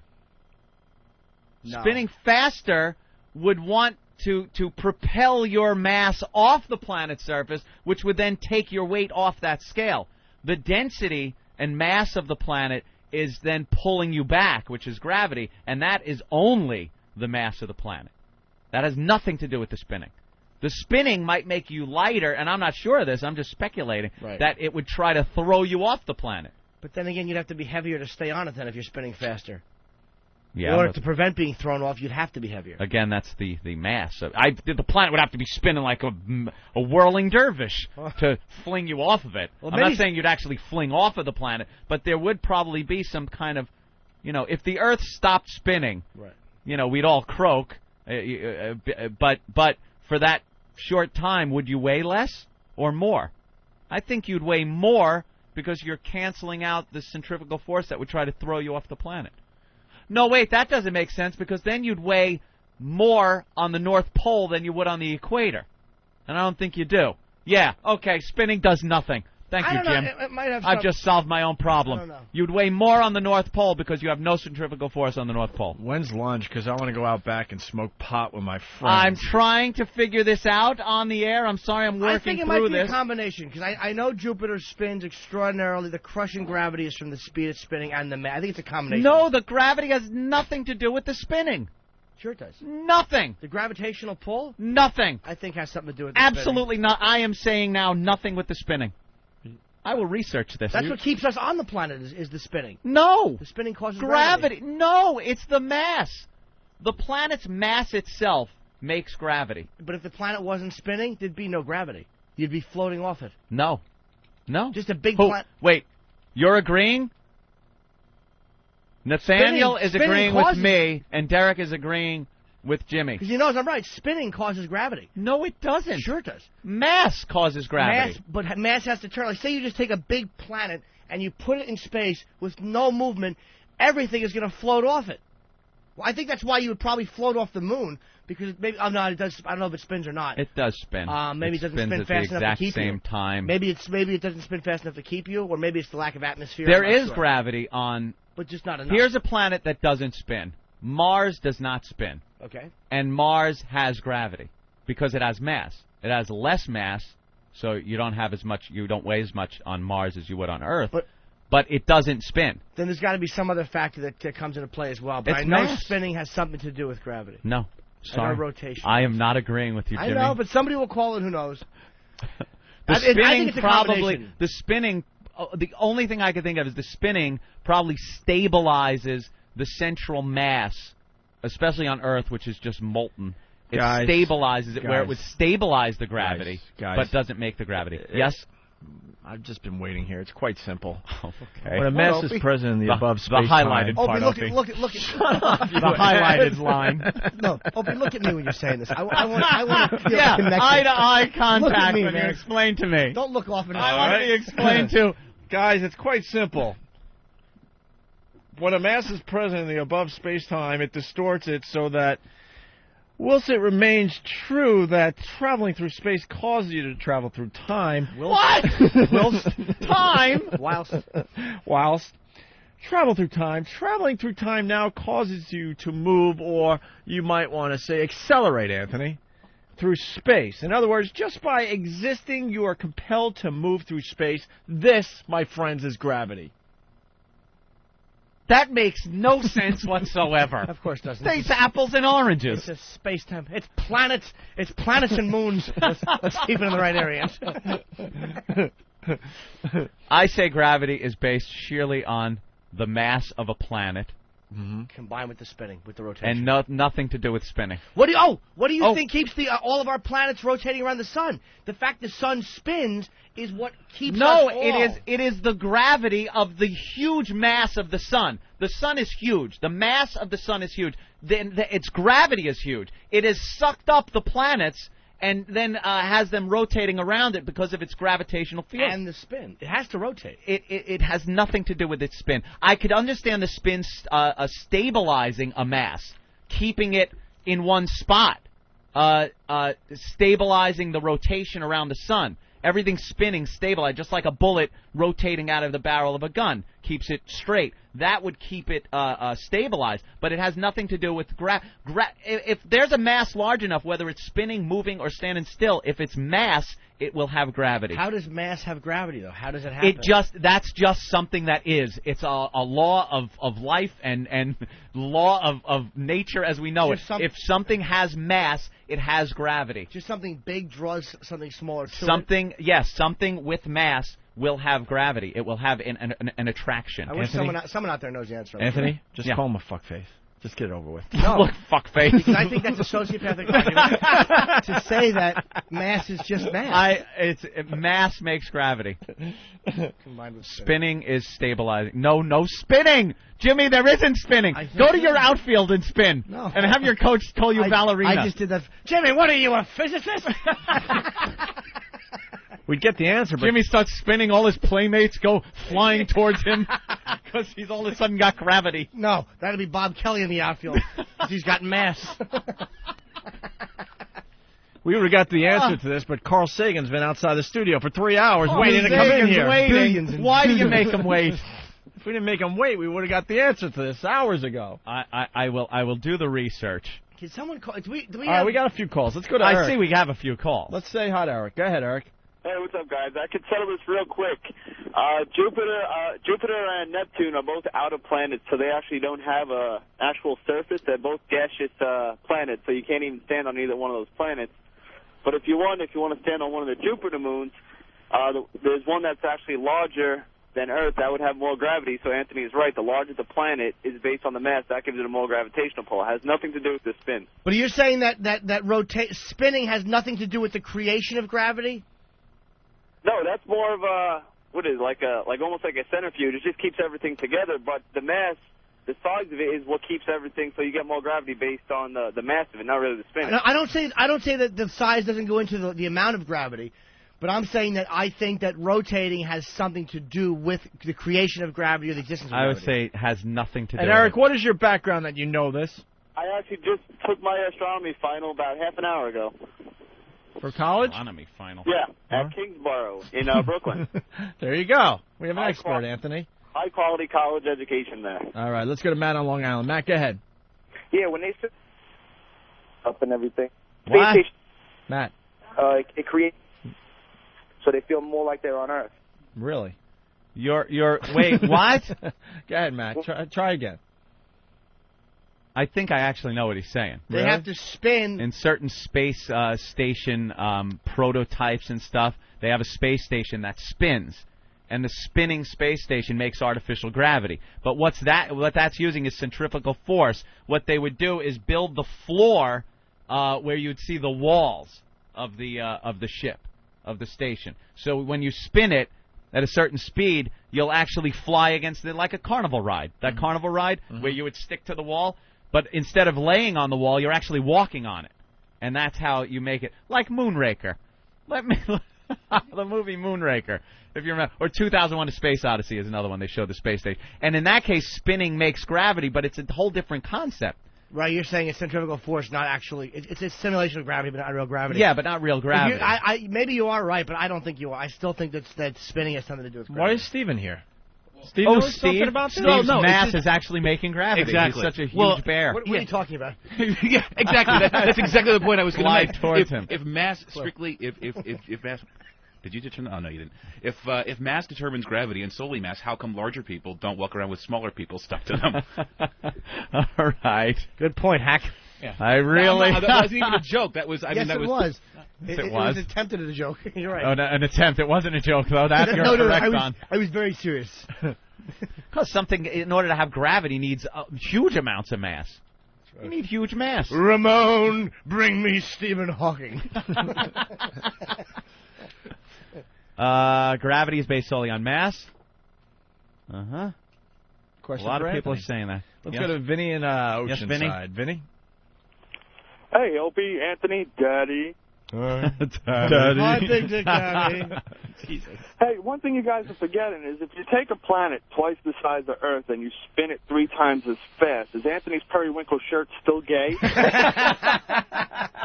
Let me calculate. I'm punching those figures in now as we speak, and yes, it's coming up full fag. Well, that's got a gravitational theory, too. It's like the more periwinkle your shirt is, the more likely your mouth is to be drawn to a cock. And we let that drop today. Wait, is anybody saying I'm right at all? I don't think so. Okay, then I'm wrong. sorry. If everybody's saying I'm wrong, then I'm wrong. Right. Jason is saying equally important, which I think he's trying to say that it's both spinning and mass, but I don't buy that. I don't know what the ratio of importance is. I just think that it certainly has something to do with rotation. I'm not saying maybe centrifugal force is a part of gravity. But centrifugal force would only make you lighter. With that theory that the spinning has something to do with gravity, spinning on the outside of the planet, say you're standing on the equator, the Earth is spinning, wouldn't it then tend to throw you off the planet, which would make you lighter, which is against gravity? That's the opposite of gravity. I don't know in a space situation where it's a vacuum. I don't know. Like I'm talking on Earth. I'm talking here on Earth. You're on the equator, it's spinning, as opposed to being on the North Pole, which is you would get no centrifugal force because you're the North Pole is the pivot point. Right. So you're standing there on the North Pole. With your theory, you would weigh more on the North Pole than you would on the equator. Or actually, you would say you would weigh more on the equator because you're saying the spinning makes gravity. I'm saying it's a part of gravity. And plus, even if you're not in that right location, I think the whole planet has the same amount of gravity. Yeah, that's just it. It does, regardless of the spin. You're getting a full spin on the equator. You're getting the full, centrifugal force spin standing on the equator. You're getting none of it on the North Pole, yet you weigh exactly the same standing on the equator or the North Pole. I still think, I can't argue that point because you sound like you're right. So because I sound like it I'm does sound right. Anthony, Isaac Newton was the first scientist to define gravity mathematically when he formulated his law of universal gravitation. Right. Okay, the law of gravitation says that gravity is strongest between two very massive objects and gets much weaker as these objects get further apart. Mass. We get spit, but it has something to do with the distance, the relationship, how far away you are from them. He doesn't say... Well, yeah, the gravity gets less the further away you get. That's why, when spaceships leave the Earth's orbit, the further away they get. But what causes the gravity? Mass. But he didn't say that. Isaac Newton is not saying that's what causes gravity. He's not saying what causes it. He's not saying what causes makes gravity. That's what makes gravity is the mass. It's mass. Or the importance of a situation. Jason, what's up? Hey, what's up, fellas? The gravity of this situation. I'm back in high school from those, the films that they made you watch in physics class. When you see the solar system start to come together, and everything's always spinning. So, the spinning kind of helps to bring all that mass together, which is what makes the gravity, it's not... the spinning helps to bring all those atoms and everything together over millions of years to make those massive planets and suns and all that stuff. The spinning is a part of the planets and the way they move and react to each other's gravity. Right. But it helps to bring that all together. But it doesn't make the gravity. No. The rotation, the speed, everything is how it all wraps up and affects each other's gravity. Every planet in the solar system affects the other one based on its gravity, its rotation, the sun, but it doesn't cause the gravity. Right. The gravity is caused by the mass. The rotation helps to make the orbits. Because you have the sun sitting, when gravity affects the fabric of space-time, and the sun is sitting in the center of it, and all the planets are around it in the big bowl. You got to watch Brian Greene on Nova. Right. He's really the big bowl, good. and then it spins around it. The spinning of the planets is what makes the revolutions possible. Yeah, because if you just have an object, a giant object. Well, that that's would have it. a lot of gravity. A giant object makes gravity. So period. Things are going to be drawn to it. Magnetic force is what keeps us from getting sucked into the center of the Earth. Shut up. Do you understand what I'm saying? It doesn't make sense just to have a large object is going to have gravity. I know it doesn't make sense, but it's true. It makes no sense whatsoever that just because something's large gives it this magnetic pull. But that's just the way it is. That's so sarcastic. I don't even know if I know how to respond to that. Punch it out. All right, if you take a copper and wrap it up and spin it around magnets, it makes electricity. They don't even know why. They're not even really sure why a generator works, but it just happens. That's what makes it work. There's no explaining it. It's just like mass. For some reason, when something's giant, things get pulled towards it. As opposed to in a singles bar where it's exactly the opposite. Well, then the again, bigger it is, the more you shun it. That would be why, sometimes when I'm looking for paper clips or things, they're all attached to the front of Ben's pants. Maybe I'm wrong. Can we look up the definition of gravity? Yeah, why haven't we just gotten that? You guys... I'll work on that tonight. I'll put together a whole You all report. realize that this started because you wanted smoothies, right? Wow. Really? Smoothies. How did the smoothie turn into that argument? I don't know, because then Travis was thin, looking... Oh, right, because like Travis is thin, looking like he grew up on Neptune. That's why you always got to bear with us on this program. You never know what's going to happen. You never know what turn we're going to take. People are sending me links to all kinds of definitions on this, and every link I've checked doesn't work. You're just wonderfully retarded people. How about this? You go to dictionary.com and look up gravity and just see what it says. Yeah. Let's go to Dave in Florida. Dave? Yeah, to shoot down Jim's theory, if the rotation, the space shuttle's in orbit, yet they have no gravity. What? The space shuttle. It's going as fast as the Earth spins around. Yet there's no gravity on the space shuttle when it's in outer space. Well, isn't that an atmosphere thing too? Because once you leave the Earth's atmosphere, that's the gravitational pull you're leaving. Oh, the That's correct.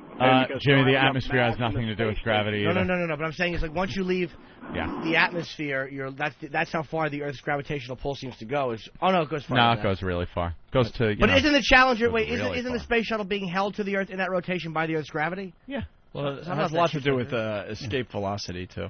Oh, yeah, I know. I was going to say that yesterday. Yeah. 25,000 miles per hour. That didn't by the way. shoot my the Earth? No, escape velocity. Escape velocity. You plan on going to the moon. So if you throw a baseball that fast, it'll never hit the ground. It'll leave Earth's orbit. It'll probably it'll do. It'll probably be eaten up by the atmosphere. And Guys, can we go back to talking about tits? Sure. I want a clear-cut definition Tits of gravity. and their reaction to gravity. Gravity is the enemy of the tit, Opie. If you've noticed, gravity and time, really the enemy of the tit. And I don't think we'll get any argument from that. No. Hawk, how about a definition? Oh, we got it? Or, can you just think of one? Please, give him the mic. I've just been waiting for you guys to ask me. That's all. Finally. Oh, my God. When it comes to physics, Anthony, the natural force of attraction exerted by a celestial body such as Earth upon objects at or near its surface, tending to draw them toward the center of the body. It does say nothing about spin. Gravitation, right. mass. All right. Oh, I know I'm right. Yeah, I think you are. Should we take a break? Wait. Should we take a break? No. Well, the force of attraction between all masses in the universe. Yeah, I guess all masses, regardless of them spinning or not. Well, that's kind of like what I was saying. Because I did acknowledge Jimmy, you're never too old to learn something new. Don't take this as something bad. This is a good thing. You're not learning. a good thing. You're learning. What I'm learning is I kind of should have shut my face immediately and played it like, well, I'm not too sure, but instead I took the argument. God damn it! If it wasn't for spinning, we'd all be floating. Spinning sucks my dick and it wrecks everything. Should we talk about the cruise now or what? Oh, I can't wait. Here we go. That's what I need. To take off the sting of my stunning defeat, I need to go for a ride on the River Rose. The River Rose. That's where you do some spinning, but it's with a mule between your ass cheeks. And then what the hell is the River Rose? I don't know. This is one of our buddies' boats. Now, I went out on this boat for 4th of July. You've been on the River Rose? You went on the River Rose? Oh. They have specialty cruises that I have no clue what they are. And he hadn't started doing this yet. Did you go on the Periwinkle cruise? No, I wasn't on the Periwinkle cruise. I went on the 4th of July about 4 years ago, I guess. And we went up the East River, right by the United Nations, right where the fireworks are set off, and it was really great. Did some drinking on there, watching the fireworks. It was a really good time. We should get a booze cruise together for this show. Yeah. Thinking about the Bill O'Reilly disaster. How about the cruise right here? The River Rose? The one they're talking about. They have to change it to the River Tulips on your organ. Well, apparently, 1 4th of July cruise a year isn't enough to keep the boat going. So we just opened up the boat to various specialty cruises, and I guess one that he's advertising is... The River Rose is available for alternative lifestyle weddings, engagements, birthdays, or any occasion. Any occasion. Basically, no matter where you stick your dick, you can do it on this boat. Midnight cruises, sunset cruises, Sunday tea dances. Oh, I guess Sunday tea dances. No, and it's not. It's spelled T-E-A, but I think it's supposed to be just the letter T. T. Everybody does those dances. We're leaving quickly. Leaving quickly. Tea dance. The Gay Pride Weekend Sunset Cruise. Basically, you can watch the sun go down. Elbow to the ribs. Sunset. Hey, set your sun on this car. Well, that's right. And then he can set his eyes on his friends' families who appear normal, while yours doesn't. How come there's a mom and dad in that home, and I just have two fellas with bathrobes who cough a lot? Bathrobes. He was so excited about his joke. I know. That's right. Those are Japanese fags. That was more just excitement coming out. He knew he had got a good one. Breath rolls. Oh, my breath rolled. Breath rolled. Yeah, me cough. Gay Pride Weekend Sunset Cruise, Friday, June 24th. Boarding at 6:45 p.m., returns at 11 o'clock p.m. And God knows what's going to happen during that cruise. That's right. It's going to be sassy. Going to have to squeegee the deck off when he gets back. Cruise the sky. Oh, this is around here. I thought this was in Florida.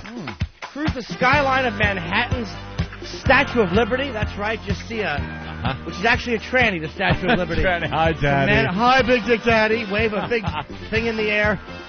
Aboard the River Rose, sailing from the World's Fair Marina in Queens. There's free parking there. Our Sunset Cruise features guest DJs to the sounds of 70s, 80s, 90s, disco classics, house music, salsa, merengue, cash bar with bar specials, beer, wine, mixed drinks. Ron B. as Tina Turner. Oh, no. That's right. What a shock. Female impersonator. Will host a show featuring Miss Mess performing a salute to disco. Be sure to get your tickets early and there's 3 exclamation points. Of course. Which means they're going fast.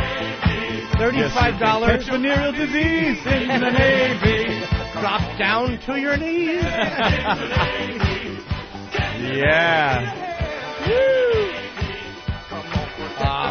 $35 in advance on our site. Put your dick in another man. Stick it in his can. In the Navy. In the Navy. Yeah. Oh.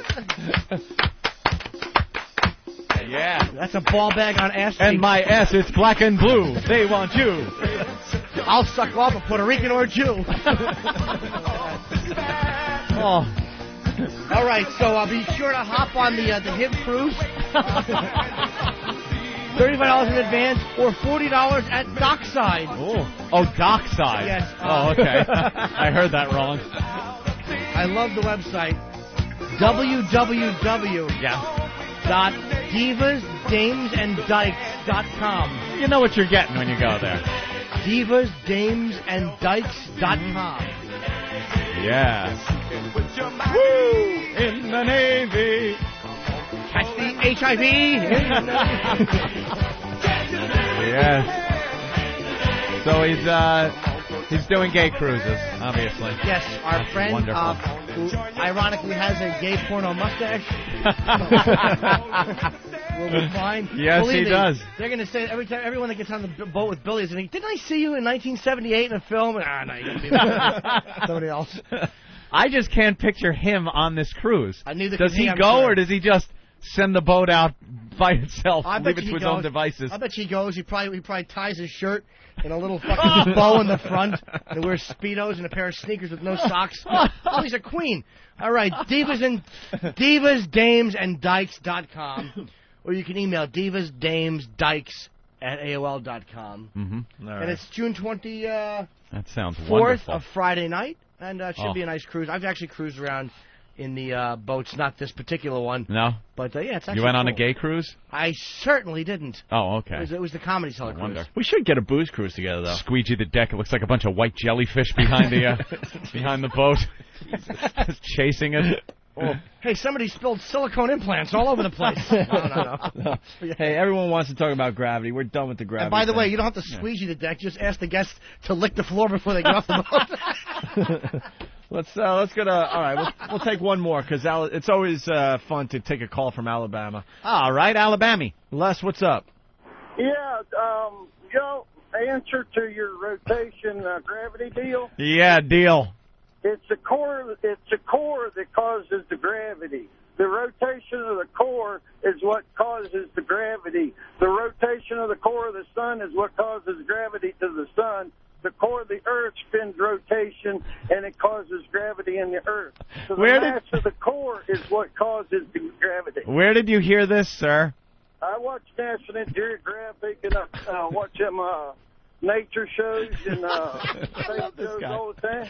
Yeah, I hear you. So you're saying that while it is a mass that has gravity.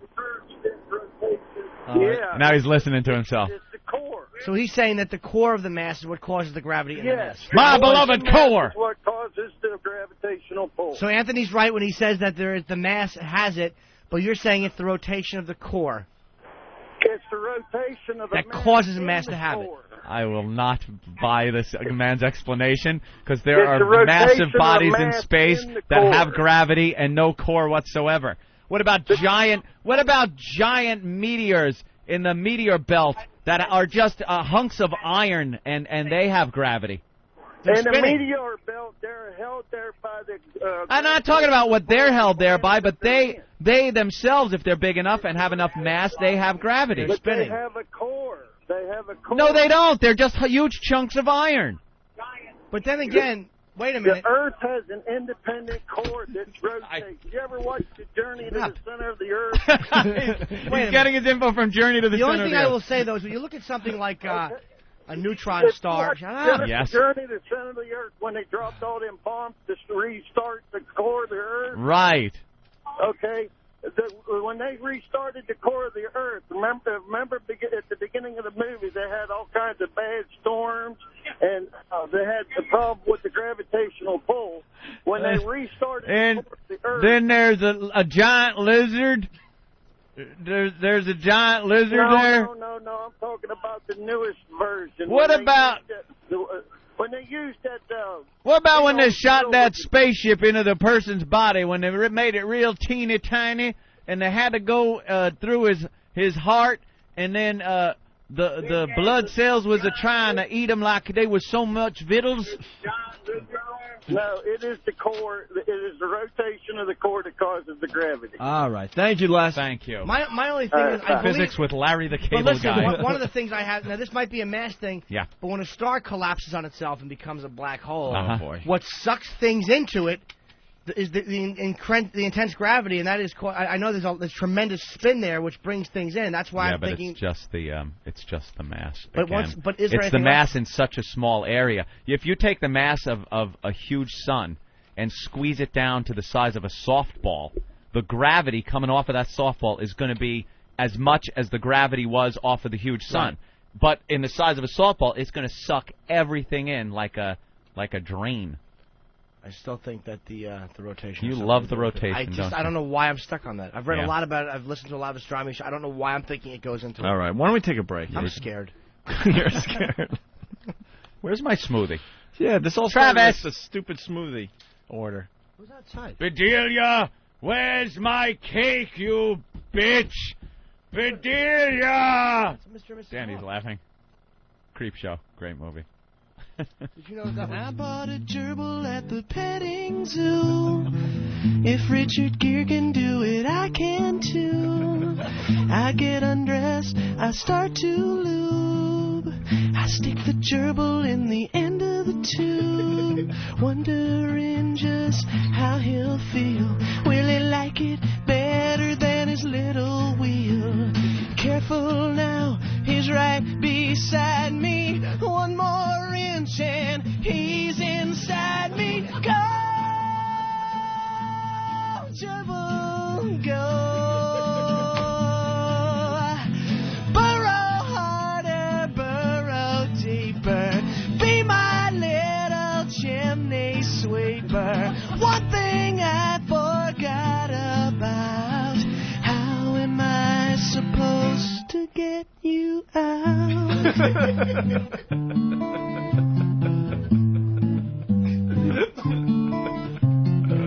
So now my gerbil's on Easy Street. It's warm and cozy and there's plenty to eat. The situation is beyond my control. Gotta find a way to get him out of his hole. I try crowbars, I try wires. I almost hurt him with a pair of pliers. I try cheese, but he's not biting. I wish this wasn't so exciting. Go, gerbil, go. Jesus, I am such a sucker. Please get out, you furry. I think I am getting ill. Suddenly, he's very, very still.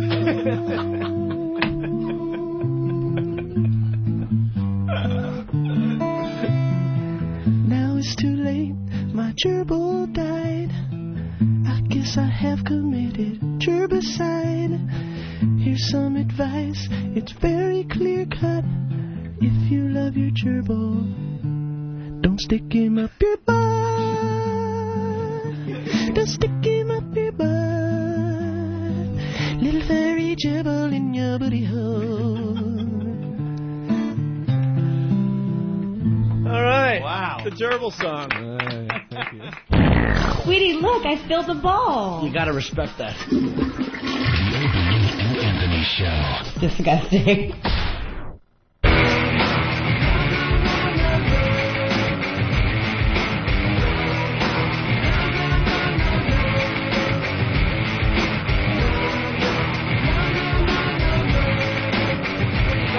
Oh, God. These two are still at it. Now it has something to do with atoms, Anthony? What do you think? Yes. Oh. Yes. Gravity. Each particle of matter attracts every other particle. That's what happens. You get atoms are naturally attracted to others. So if you put enough of them in one place, in one object, they are going to want to pull other atoms toward them. Atoms attracted to atoms. That sounds like So Billy's it's- boat cruise.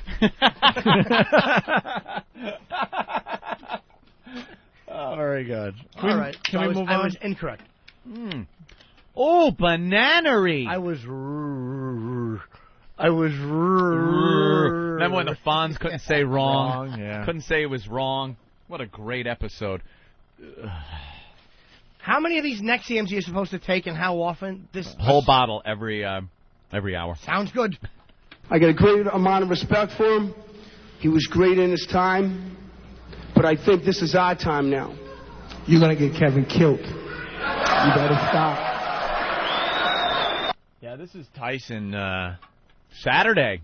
Tyson fight. Yeah, and they're just saying he's just a mellow dude now.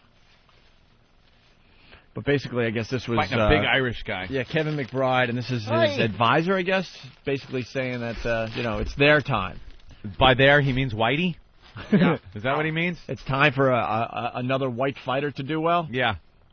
Who was the last one? Gentleman Jim Corbett. I have no idea. Jerry. It's going back to the 1800s. Maybe Jerry Cooney. Jerry Cooney. Warren? Isn't that funny? He's a white guy. Have that name. I got a great amount of respect for him. He was great in his time, but I think this is our time now. You're gonna get Kevin killed. You better stop. Kevin killed. Get him a You kill. better stop. Just go sit down. Just go sit down and say have a good fight. Listen, I've been working with Kevin for 2.5 years. I've never seen him prepare himself like he has. I'm gonna gut him like a fish. Sit down. Sit down. I'm gonna gut him like a fish. And you know Kevin's probably going ixnay on the speech A. Yeah, shut the Utshay up, yay. Shut up. Yeah. That face you're making. Yeah, Shut up. upsetting Igor in A. Oh, God. What? I didn't say a word. Ooh yay, are yay, issing pay off yay, e they igernay. I understood only one word of that. Anthony, it's Gamefly.com. I was just reading the paper today. No, was it? I was trying to remember what magazine it was. Damn it. Was it in the paper today? Talking about another Tomb Raider coming out. Oh, yeah?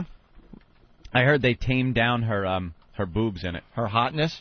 Yeah, they made her boobs smaller in it because they didn't want it to be sexist, and they want girls to be able to play it and not feel intimidated by Lara Croft's big boobies.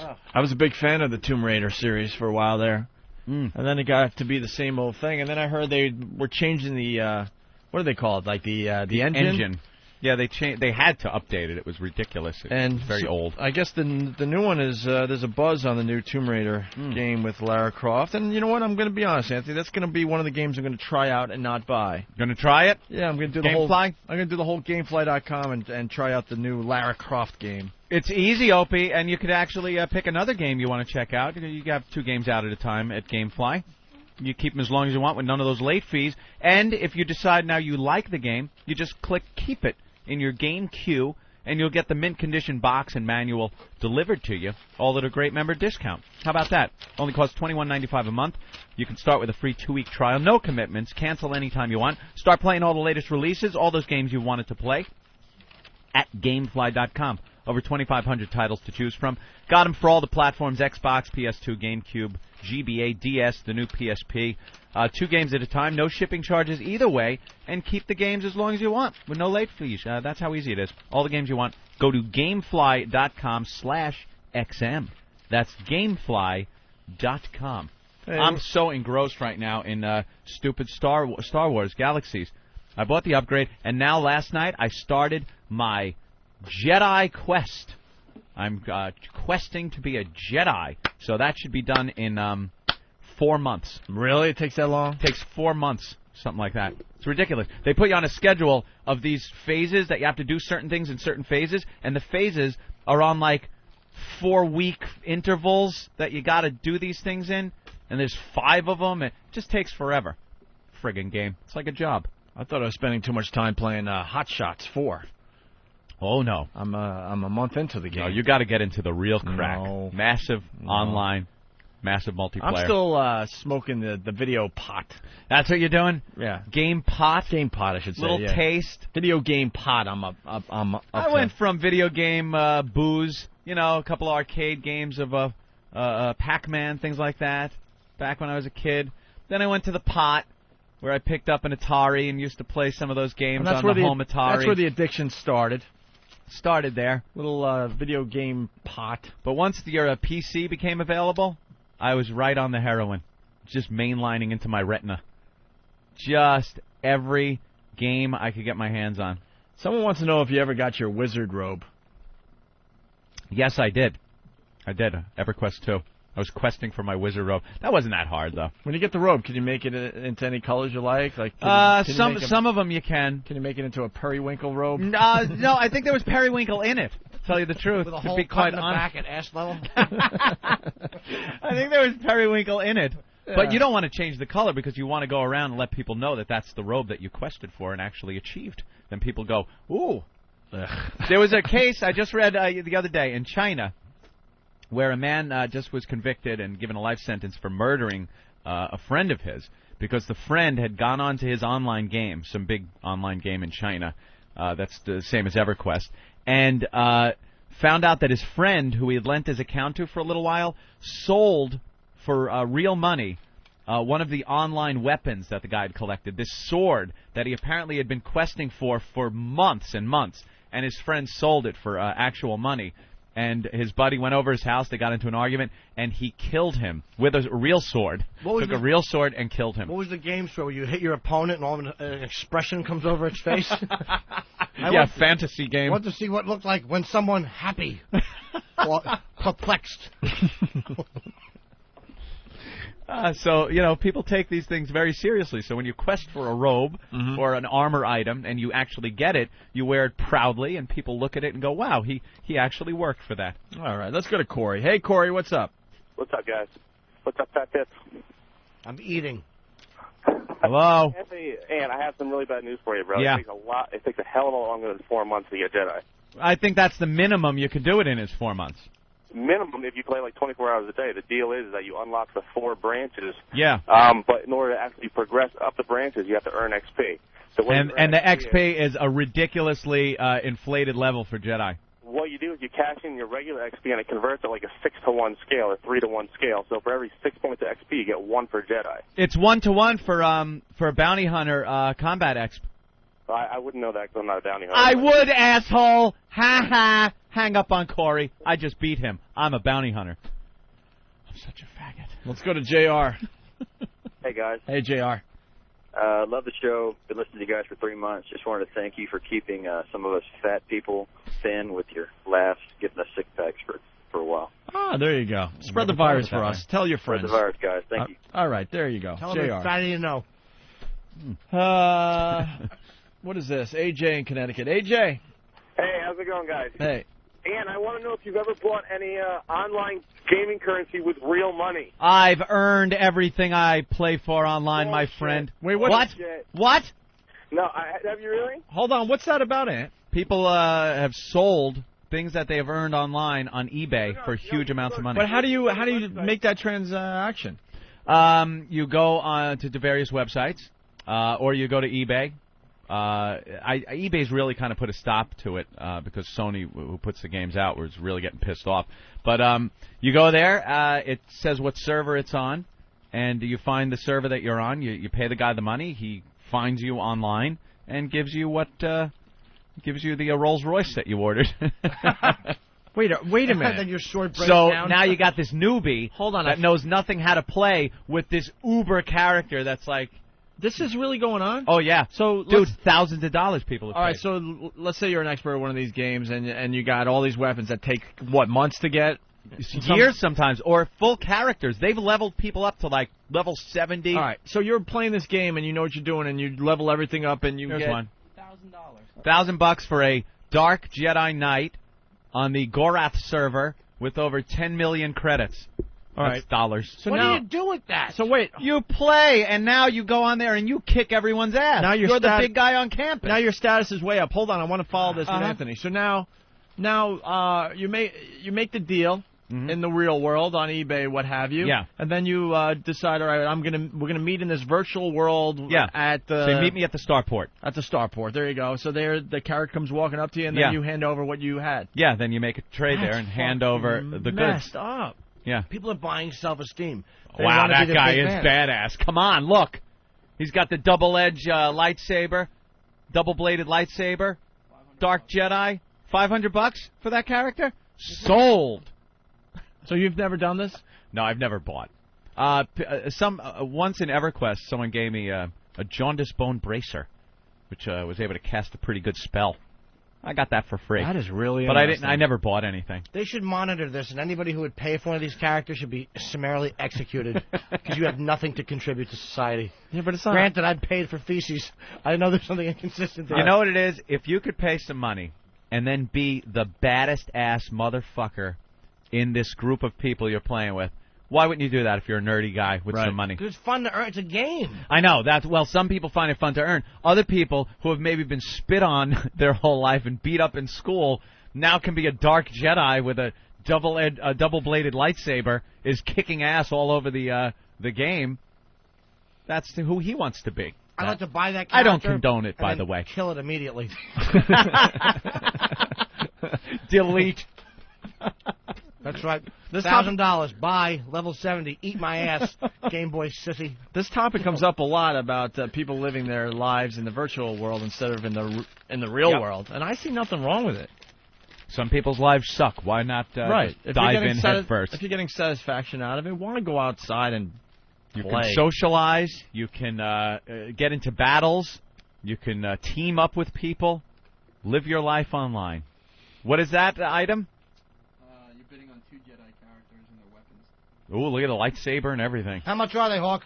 This one's $300. $300. That's so crazy. Let's go to Matt in Cleveland. Matt? What's going on, guys? Hey. Hey, Anthony. Yeah. Stop while you're ahead. SWG is dead anymore. Don't even bother with it. Nah, you know something? It really was, and I was off of it for quite a while. And then I got the jump to light speed, and it's pretty cool. I'm kind of digging it again, and I'm noticing other people were coming back to it, so I'm giving it a try again. Screw I'll it. tell you what. Take your time. Put it into WoW. You'll thank me later. Yeah, World of Warcraft. I know. Oh, I've heard my good God. things about that. All right. But then I heard good things about that friggin' Cities of Heroes, and that stunk. Well, Cities of Villains is coming out soon here anyway. Yeah, that game blew it for me. Very monotonous. Have you ever spent more than 3 hours playing a video game? Holy shit. 3 hours? He does that in his 3 sleep. hours is a rush. I don't even sit down for 3 hours. Yeah. 3 hours? I could play the entire time I'm not here. Anthony, I can play. No problem. How many hours are in your day? Because I'm starting to add it up in my head. Let me think. You do at least 6-7 hours of gaming a day. Then you have to, keep up on your knowledge. 17 hours is my whole day. 17 hours? I am conscious for 17 hours a day, 4 of which are spent here. The rest goes to games. and some research. Every so often I'll shut down the game and go, I'm interested in this subject. Do you have sex, too, somewhere in there? Oh, that's, of course. All right. Right. Let's go to... Hope that big, delicious thing isn't going to waste. Let's go to Micah. Hey, guys. Hi. What's your name, first of all? It's Micah. Micah, what's up? Micah. No, not the Micah. Hi, I'm Baba. This is Billa and Peter. What's up? He goes, you hear, Hey, oh, sweet. man. You sound like a real I cocksucker. got the Galaxies about a year ago, but I made about $10,000 out of that game in real life cash selling in-game credits. In real life. Yes, all through PayPal. So you would get a bunch of money in the game, a bunch of credits. Yep. And then go online and say selling 1 million credits for usually about $10 or $12. For $10 or $12, and you've sold. I sold over $10,000, whether it was accounts or credits. I sold over $10,000 worth of real life cash of stuff in that game. Quickly, without getting into boring details, how would you make that much money online in the game? In the game, very easily, especially with Star Wars, where you can do such high-level crafting and so much crafting at once. When Jump to Lightspeed came out, by selling the stuff for starships and stuff like that, I made basically about 1.8 billion credits in about a week. Where'd you get your resources? We had a lot of accounts. We set up tons of harvesters and just dumped it all down at once. Jesus. It's a Yeah, it's conspiracy. crazy. There's organized crime going on in these games. Isn't that There's a amazing? mafia of the game. All right, real fast. Anthony in Jersey, we're running out of show here. Go ahead. Yeah, I was just saying that a lot of people that I know buy a currency on eBay for in-game. I play WoW, and they have like the super elite mount, and it's 1,000 gold, and I don't really have too much time to play with work and a girlfriend. So I went online, I went to the website, I found my server, and I purchased the 1,000 gold. And then within 5 minutes, I had this woman from Korea call me, confirming my order while I'm at work. The next thing I know, I get mailed the money in-game. I come home, I log on, I have $1,000 from some crazy character, because they can never spell out, like, real names. It's all like JHHJK. So your whole transaction took place through Korea? Well, you know, not, Yeah. not really, but basically what we say is me and my friends that we all have sponsor children in Korea. That's where our money went to. We adopted a child who gave us 1,000 gold in World of Warcraft. God, I had no idea this was going on. Yeah, No there's clue. a whole industry. All over the place. A whole industry. Impulsive. How much is that? $850. $850 for a Dark Jedi Knight? I might have to buy a Jedi. I'm kidding, of course. Buy a Jedi, Ant. I'm not going to buy a Jedi. Why waste 4 months? You know why? Because the newbies buy something, and then you could tell they bought it because they stink with the weapons. They get up there, and they just stink up the joint. Wind up getting people killed on missions. All right, we have time for a quick round of What Did We Learn on the Opie and Anthony program. Ben's raw ass, what's up? Hey. Hey, guys. Hey. I just wanted to say today I learned that the limping Jamaican was dead throughout the whole movie. Punching out. From very early in the Yeah, show. sure. Pinchy, what's up? Hey, guys, what's up? Hey. Hey, Feather Cheeks. Hi. Hey, today I learned 2 words. Angelina, gaping. Gaping. A little handful of lard for you. Bye-bye now. Tekatan, I guess, from Cleveland, he didn't learn what causes gravity. Yeah. What didn't you learn today? Yeah. Guess that's about it, right? Yeah, that's about it. That's sort of educational. I learned we didn't get Bob Saget. Yeah. What happened there? Blew us off. Bob Saget blew us off. All right. Why Jimmy, do I think that was there sure there's no mistake in the scheduling? There wasn't like a mix-up? Jimmy, real fast, why don't you plug your Dallas gig? I'm doing a Tonight Show this Monday, and then the following Thursday, Friday, Saturday is Dallas Improv, Addison Improv. And I think the week after that is the State Theater in Virginia. All right. We'll see you And then there. I have to... This concludes our broadcast.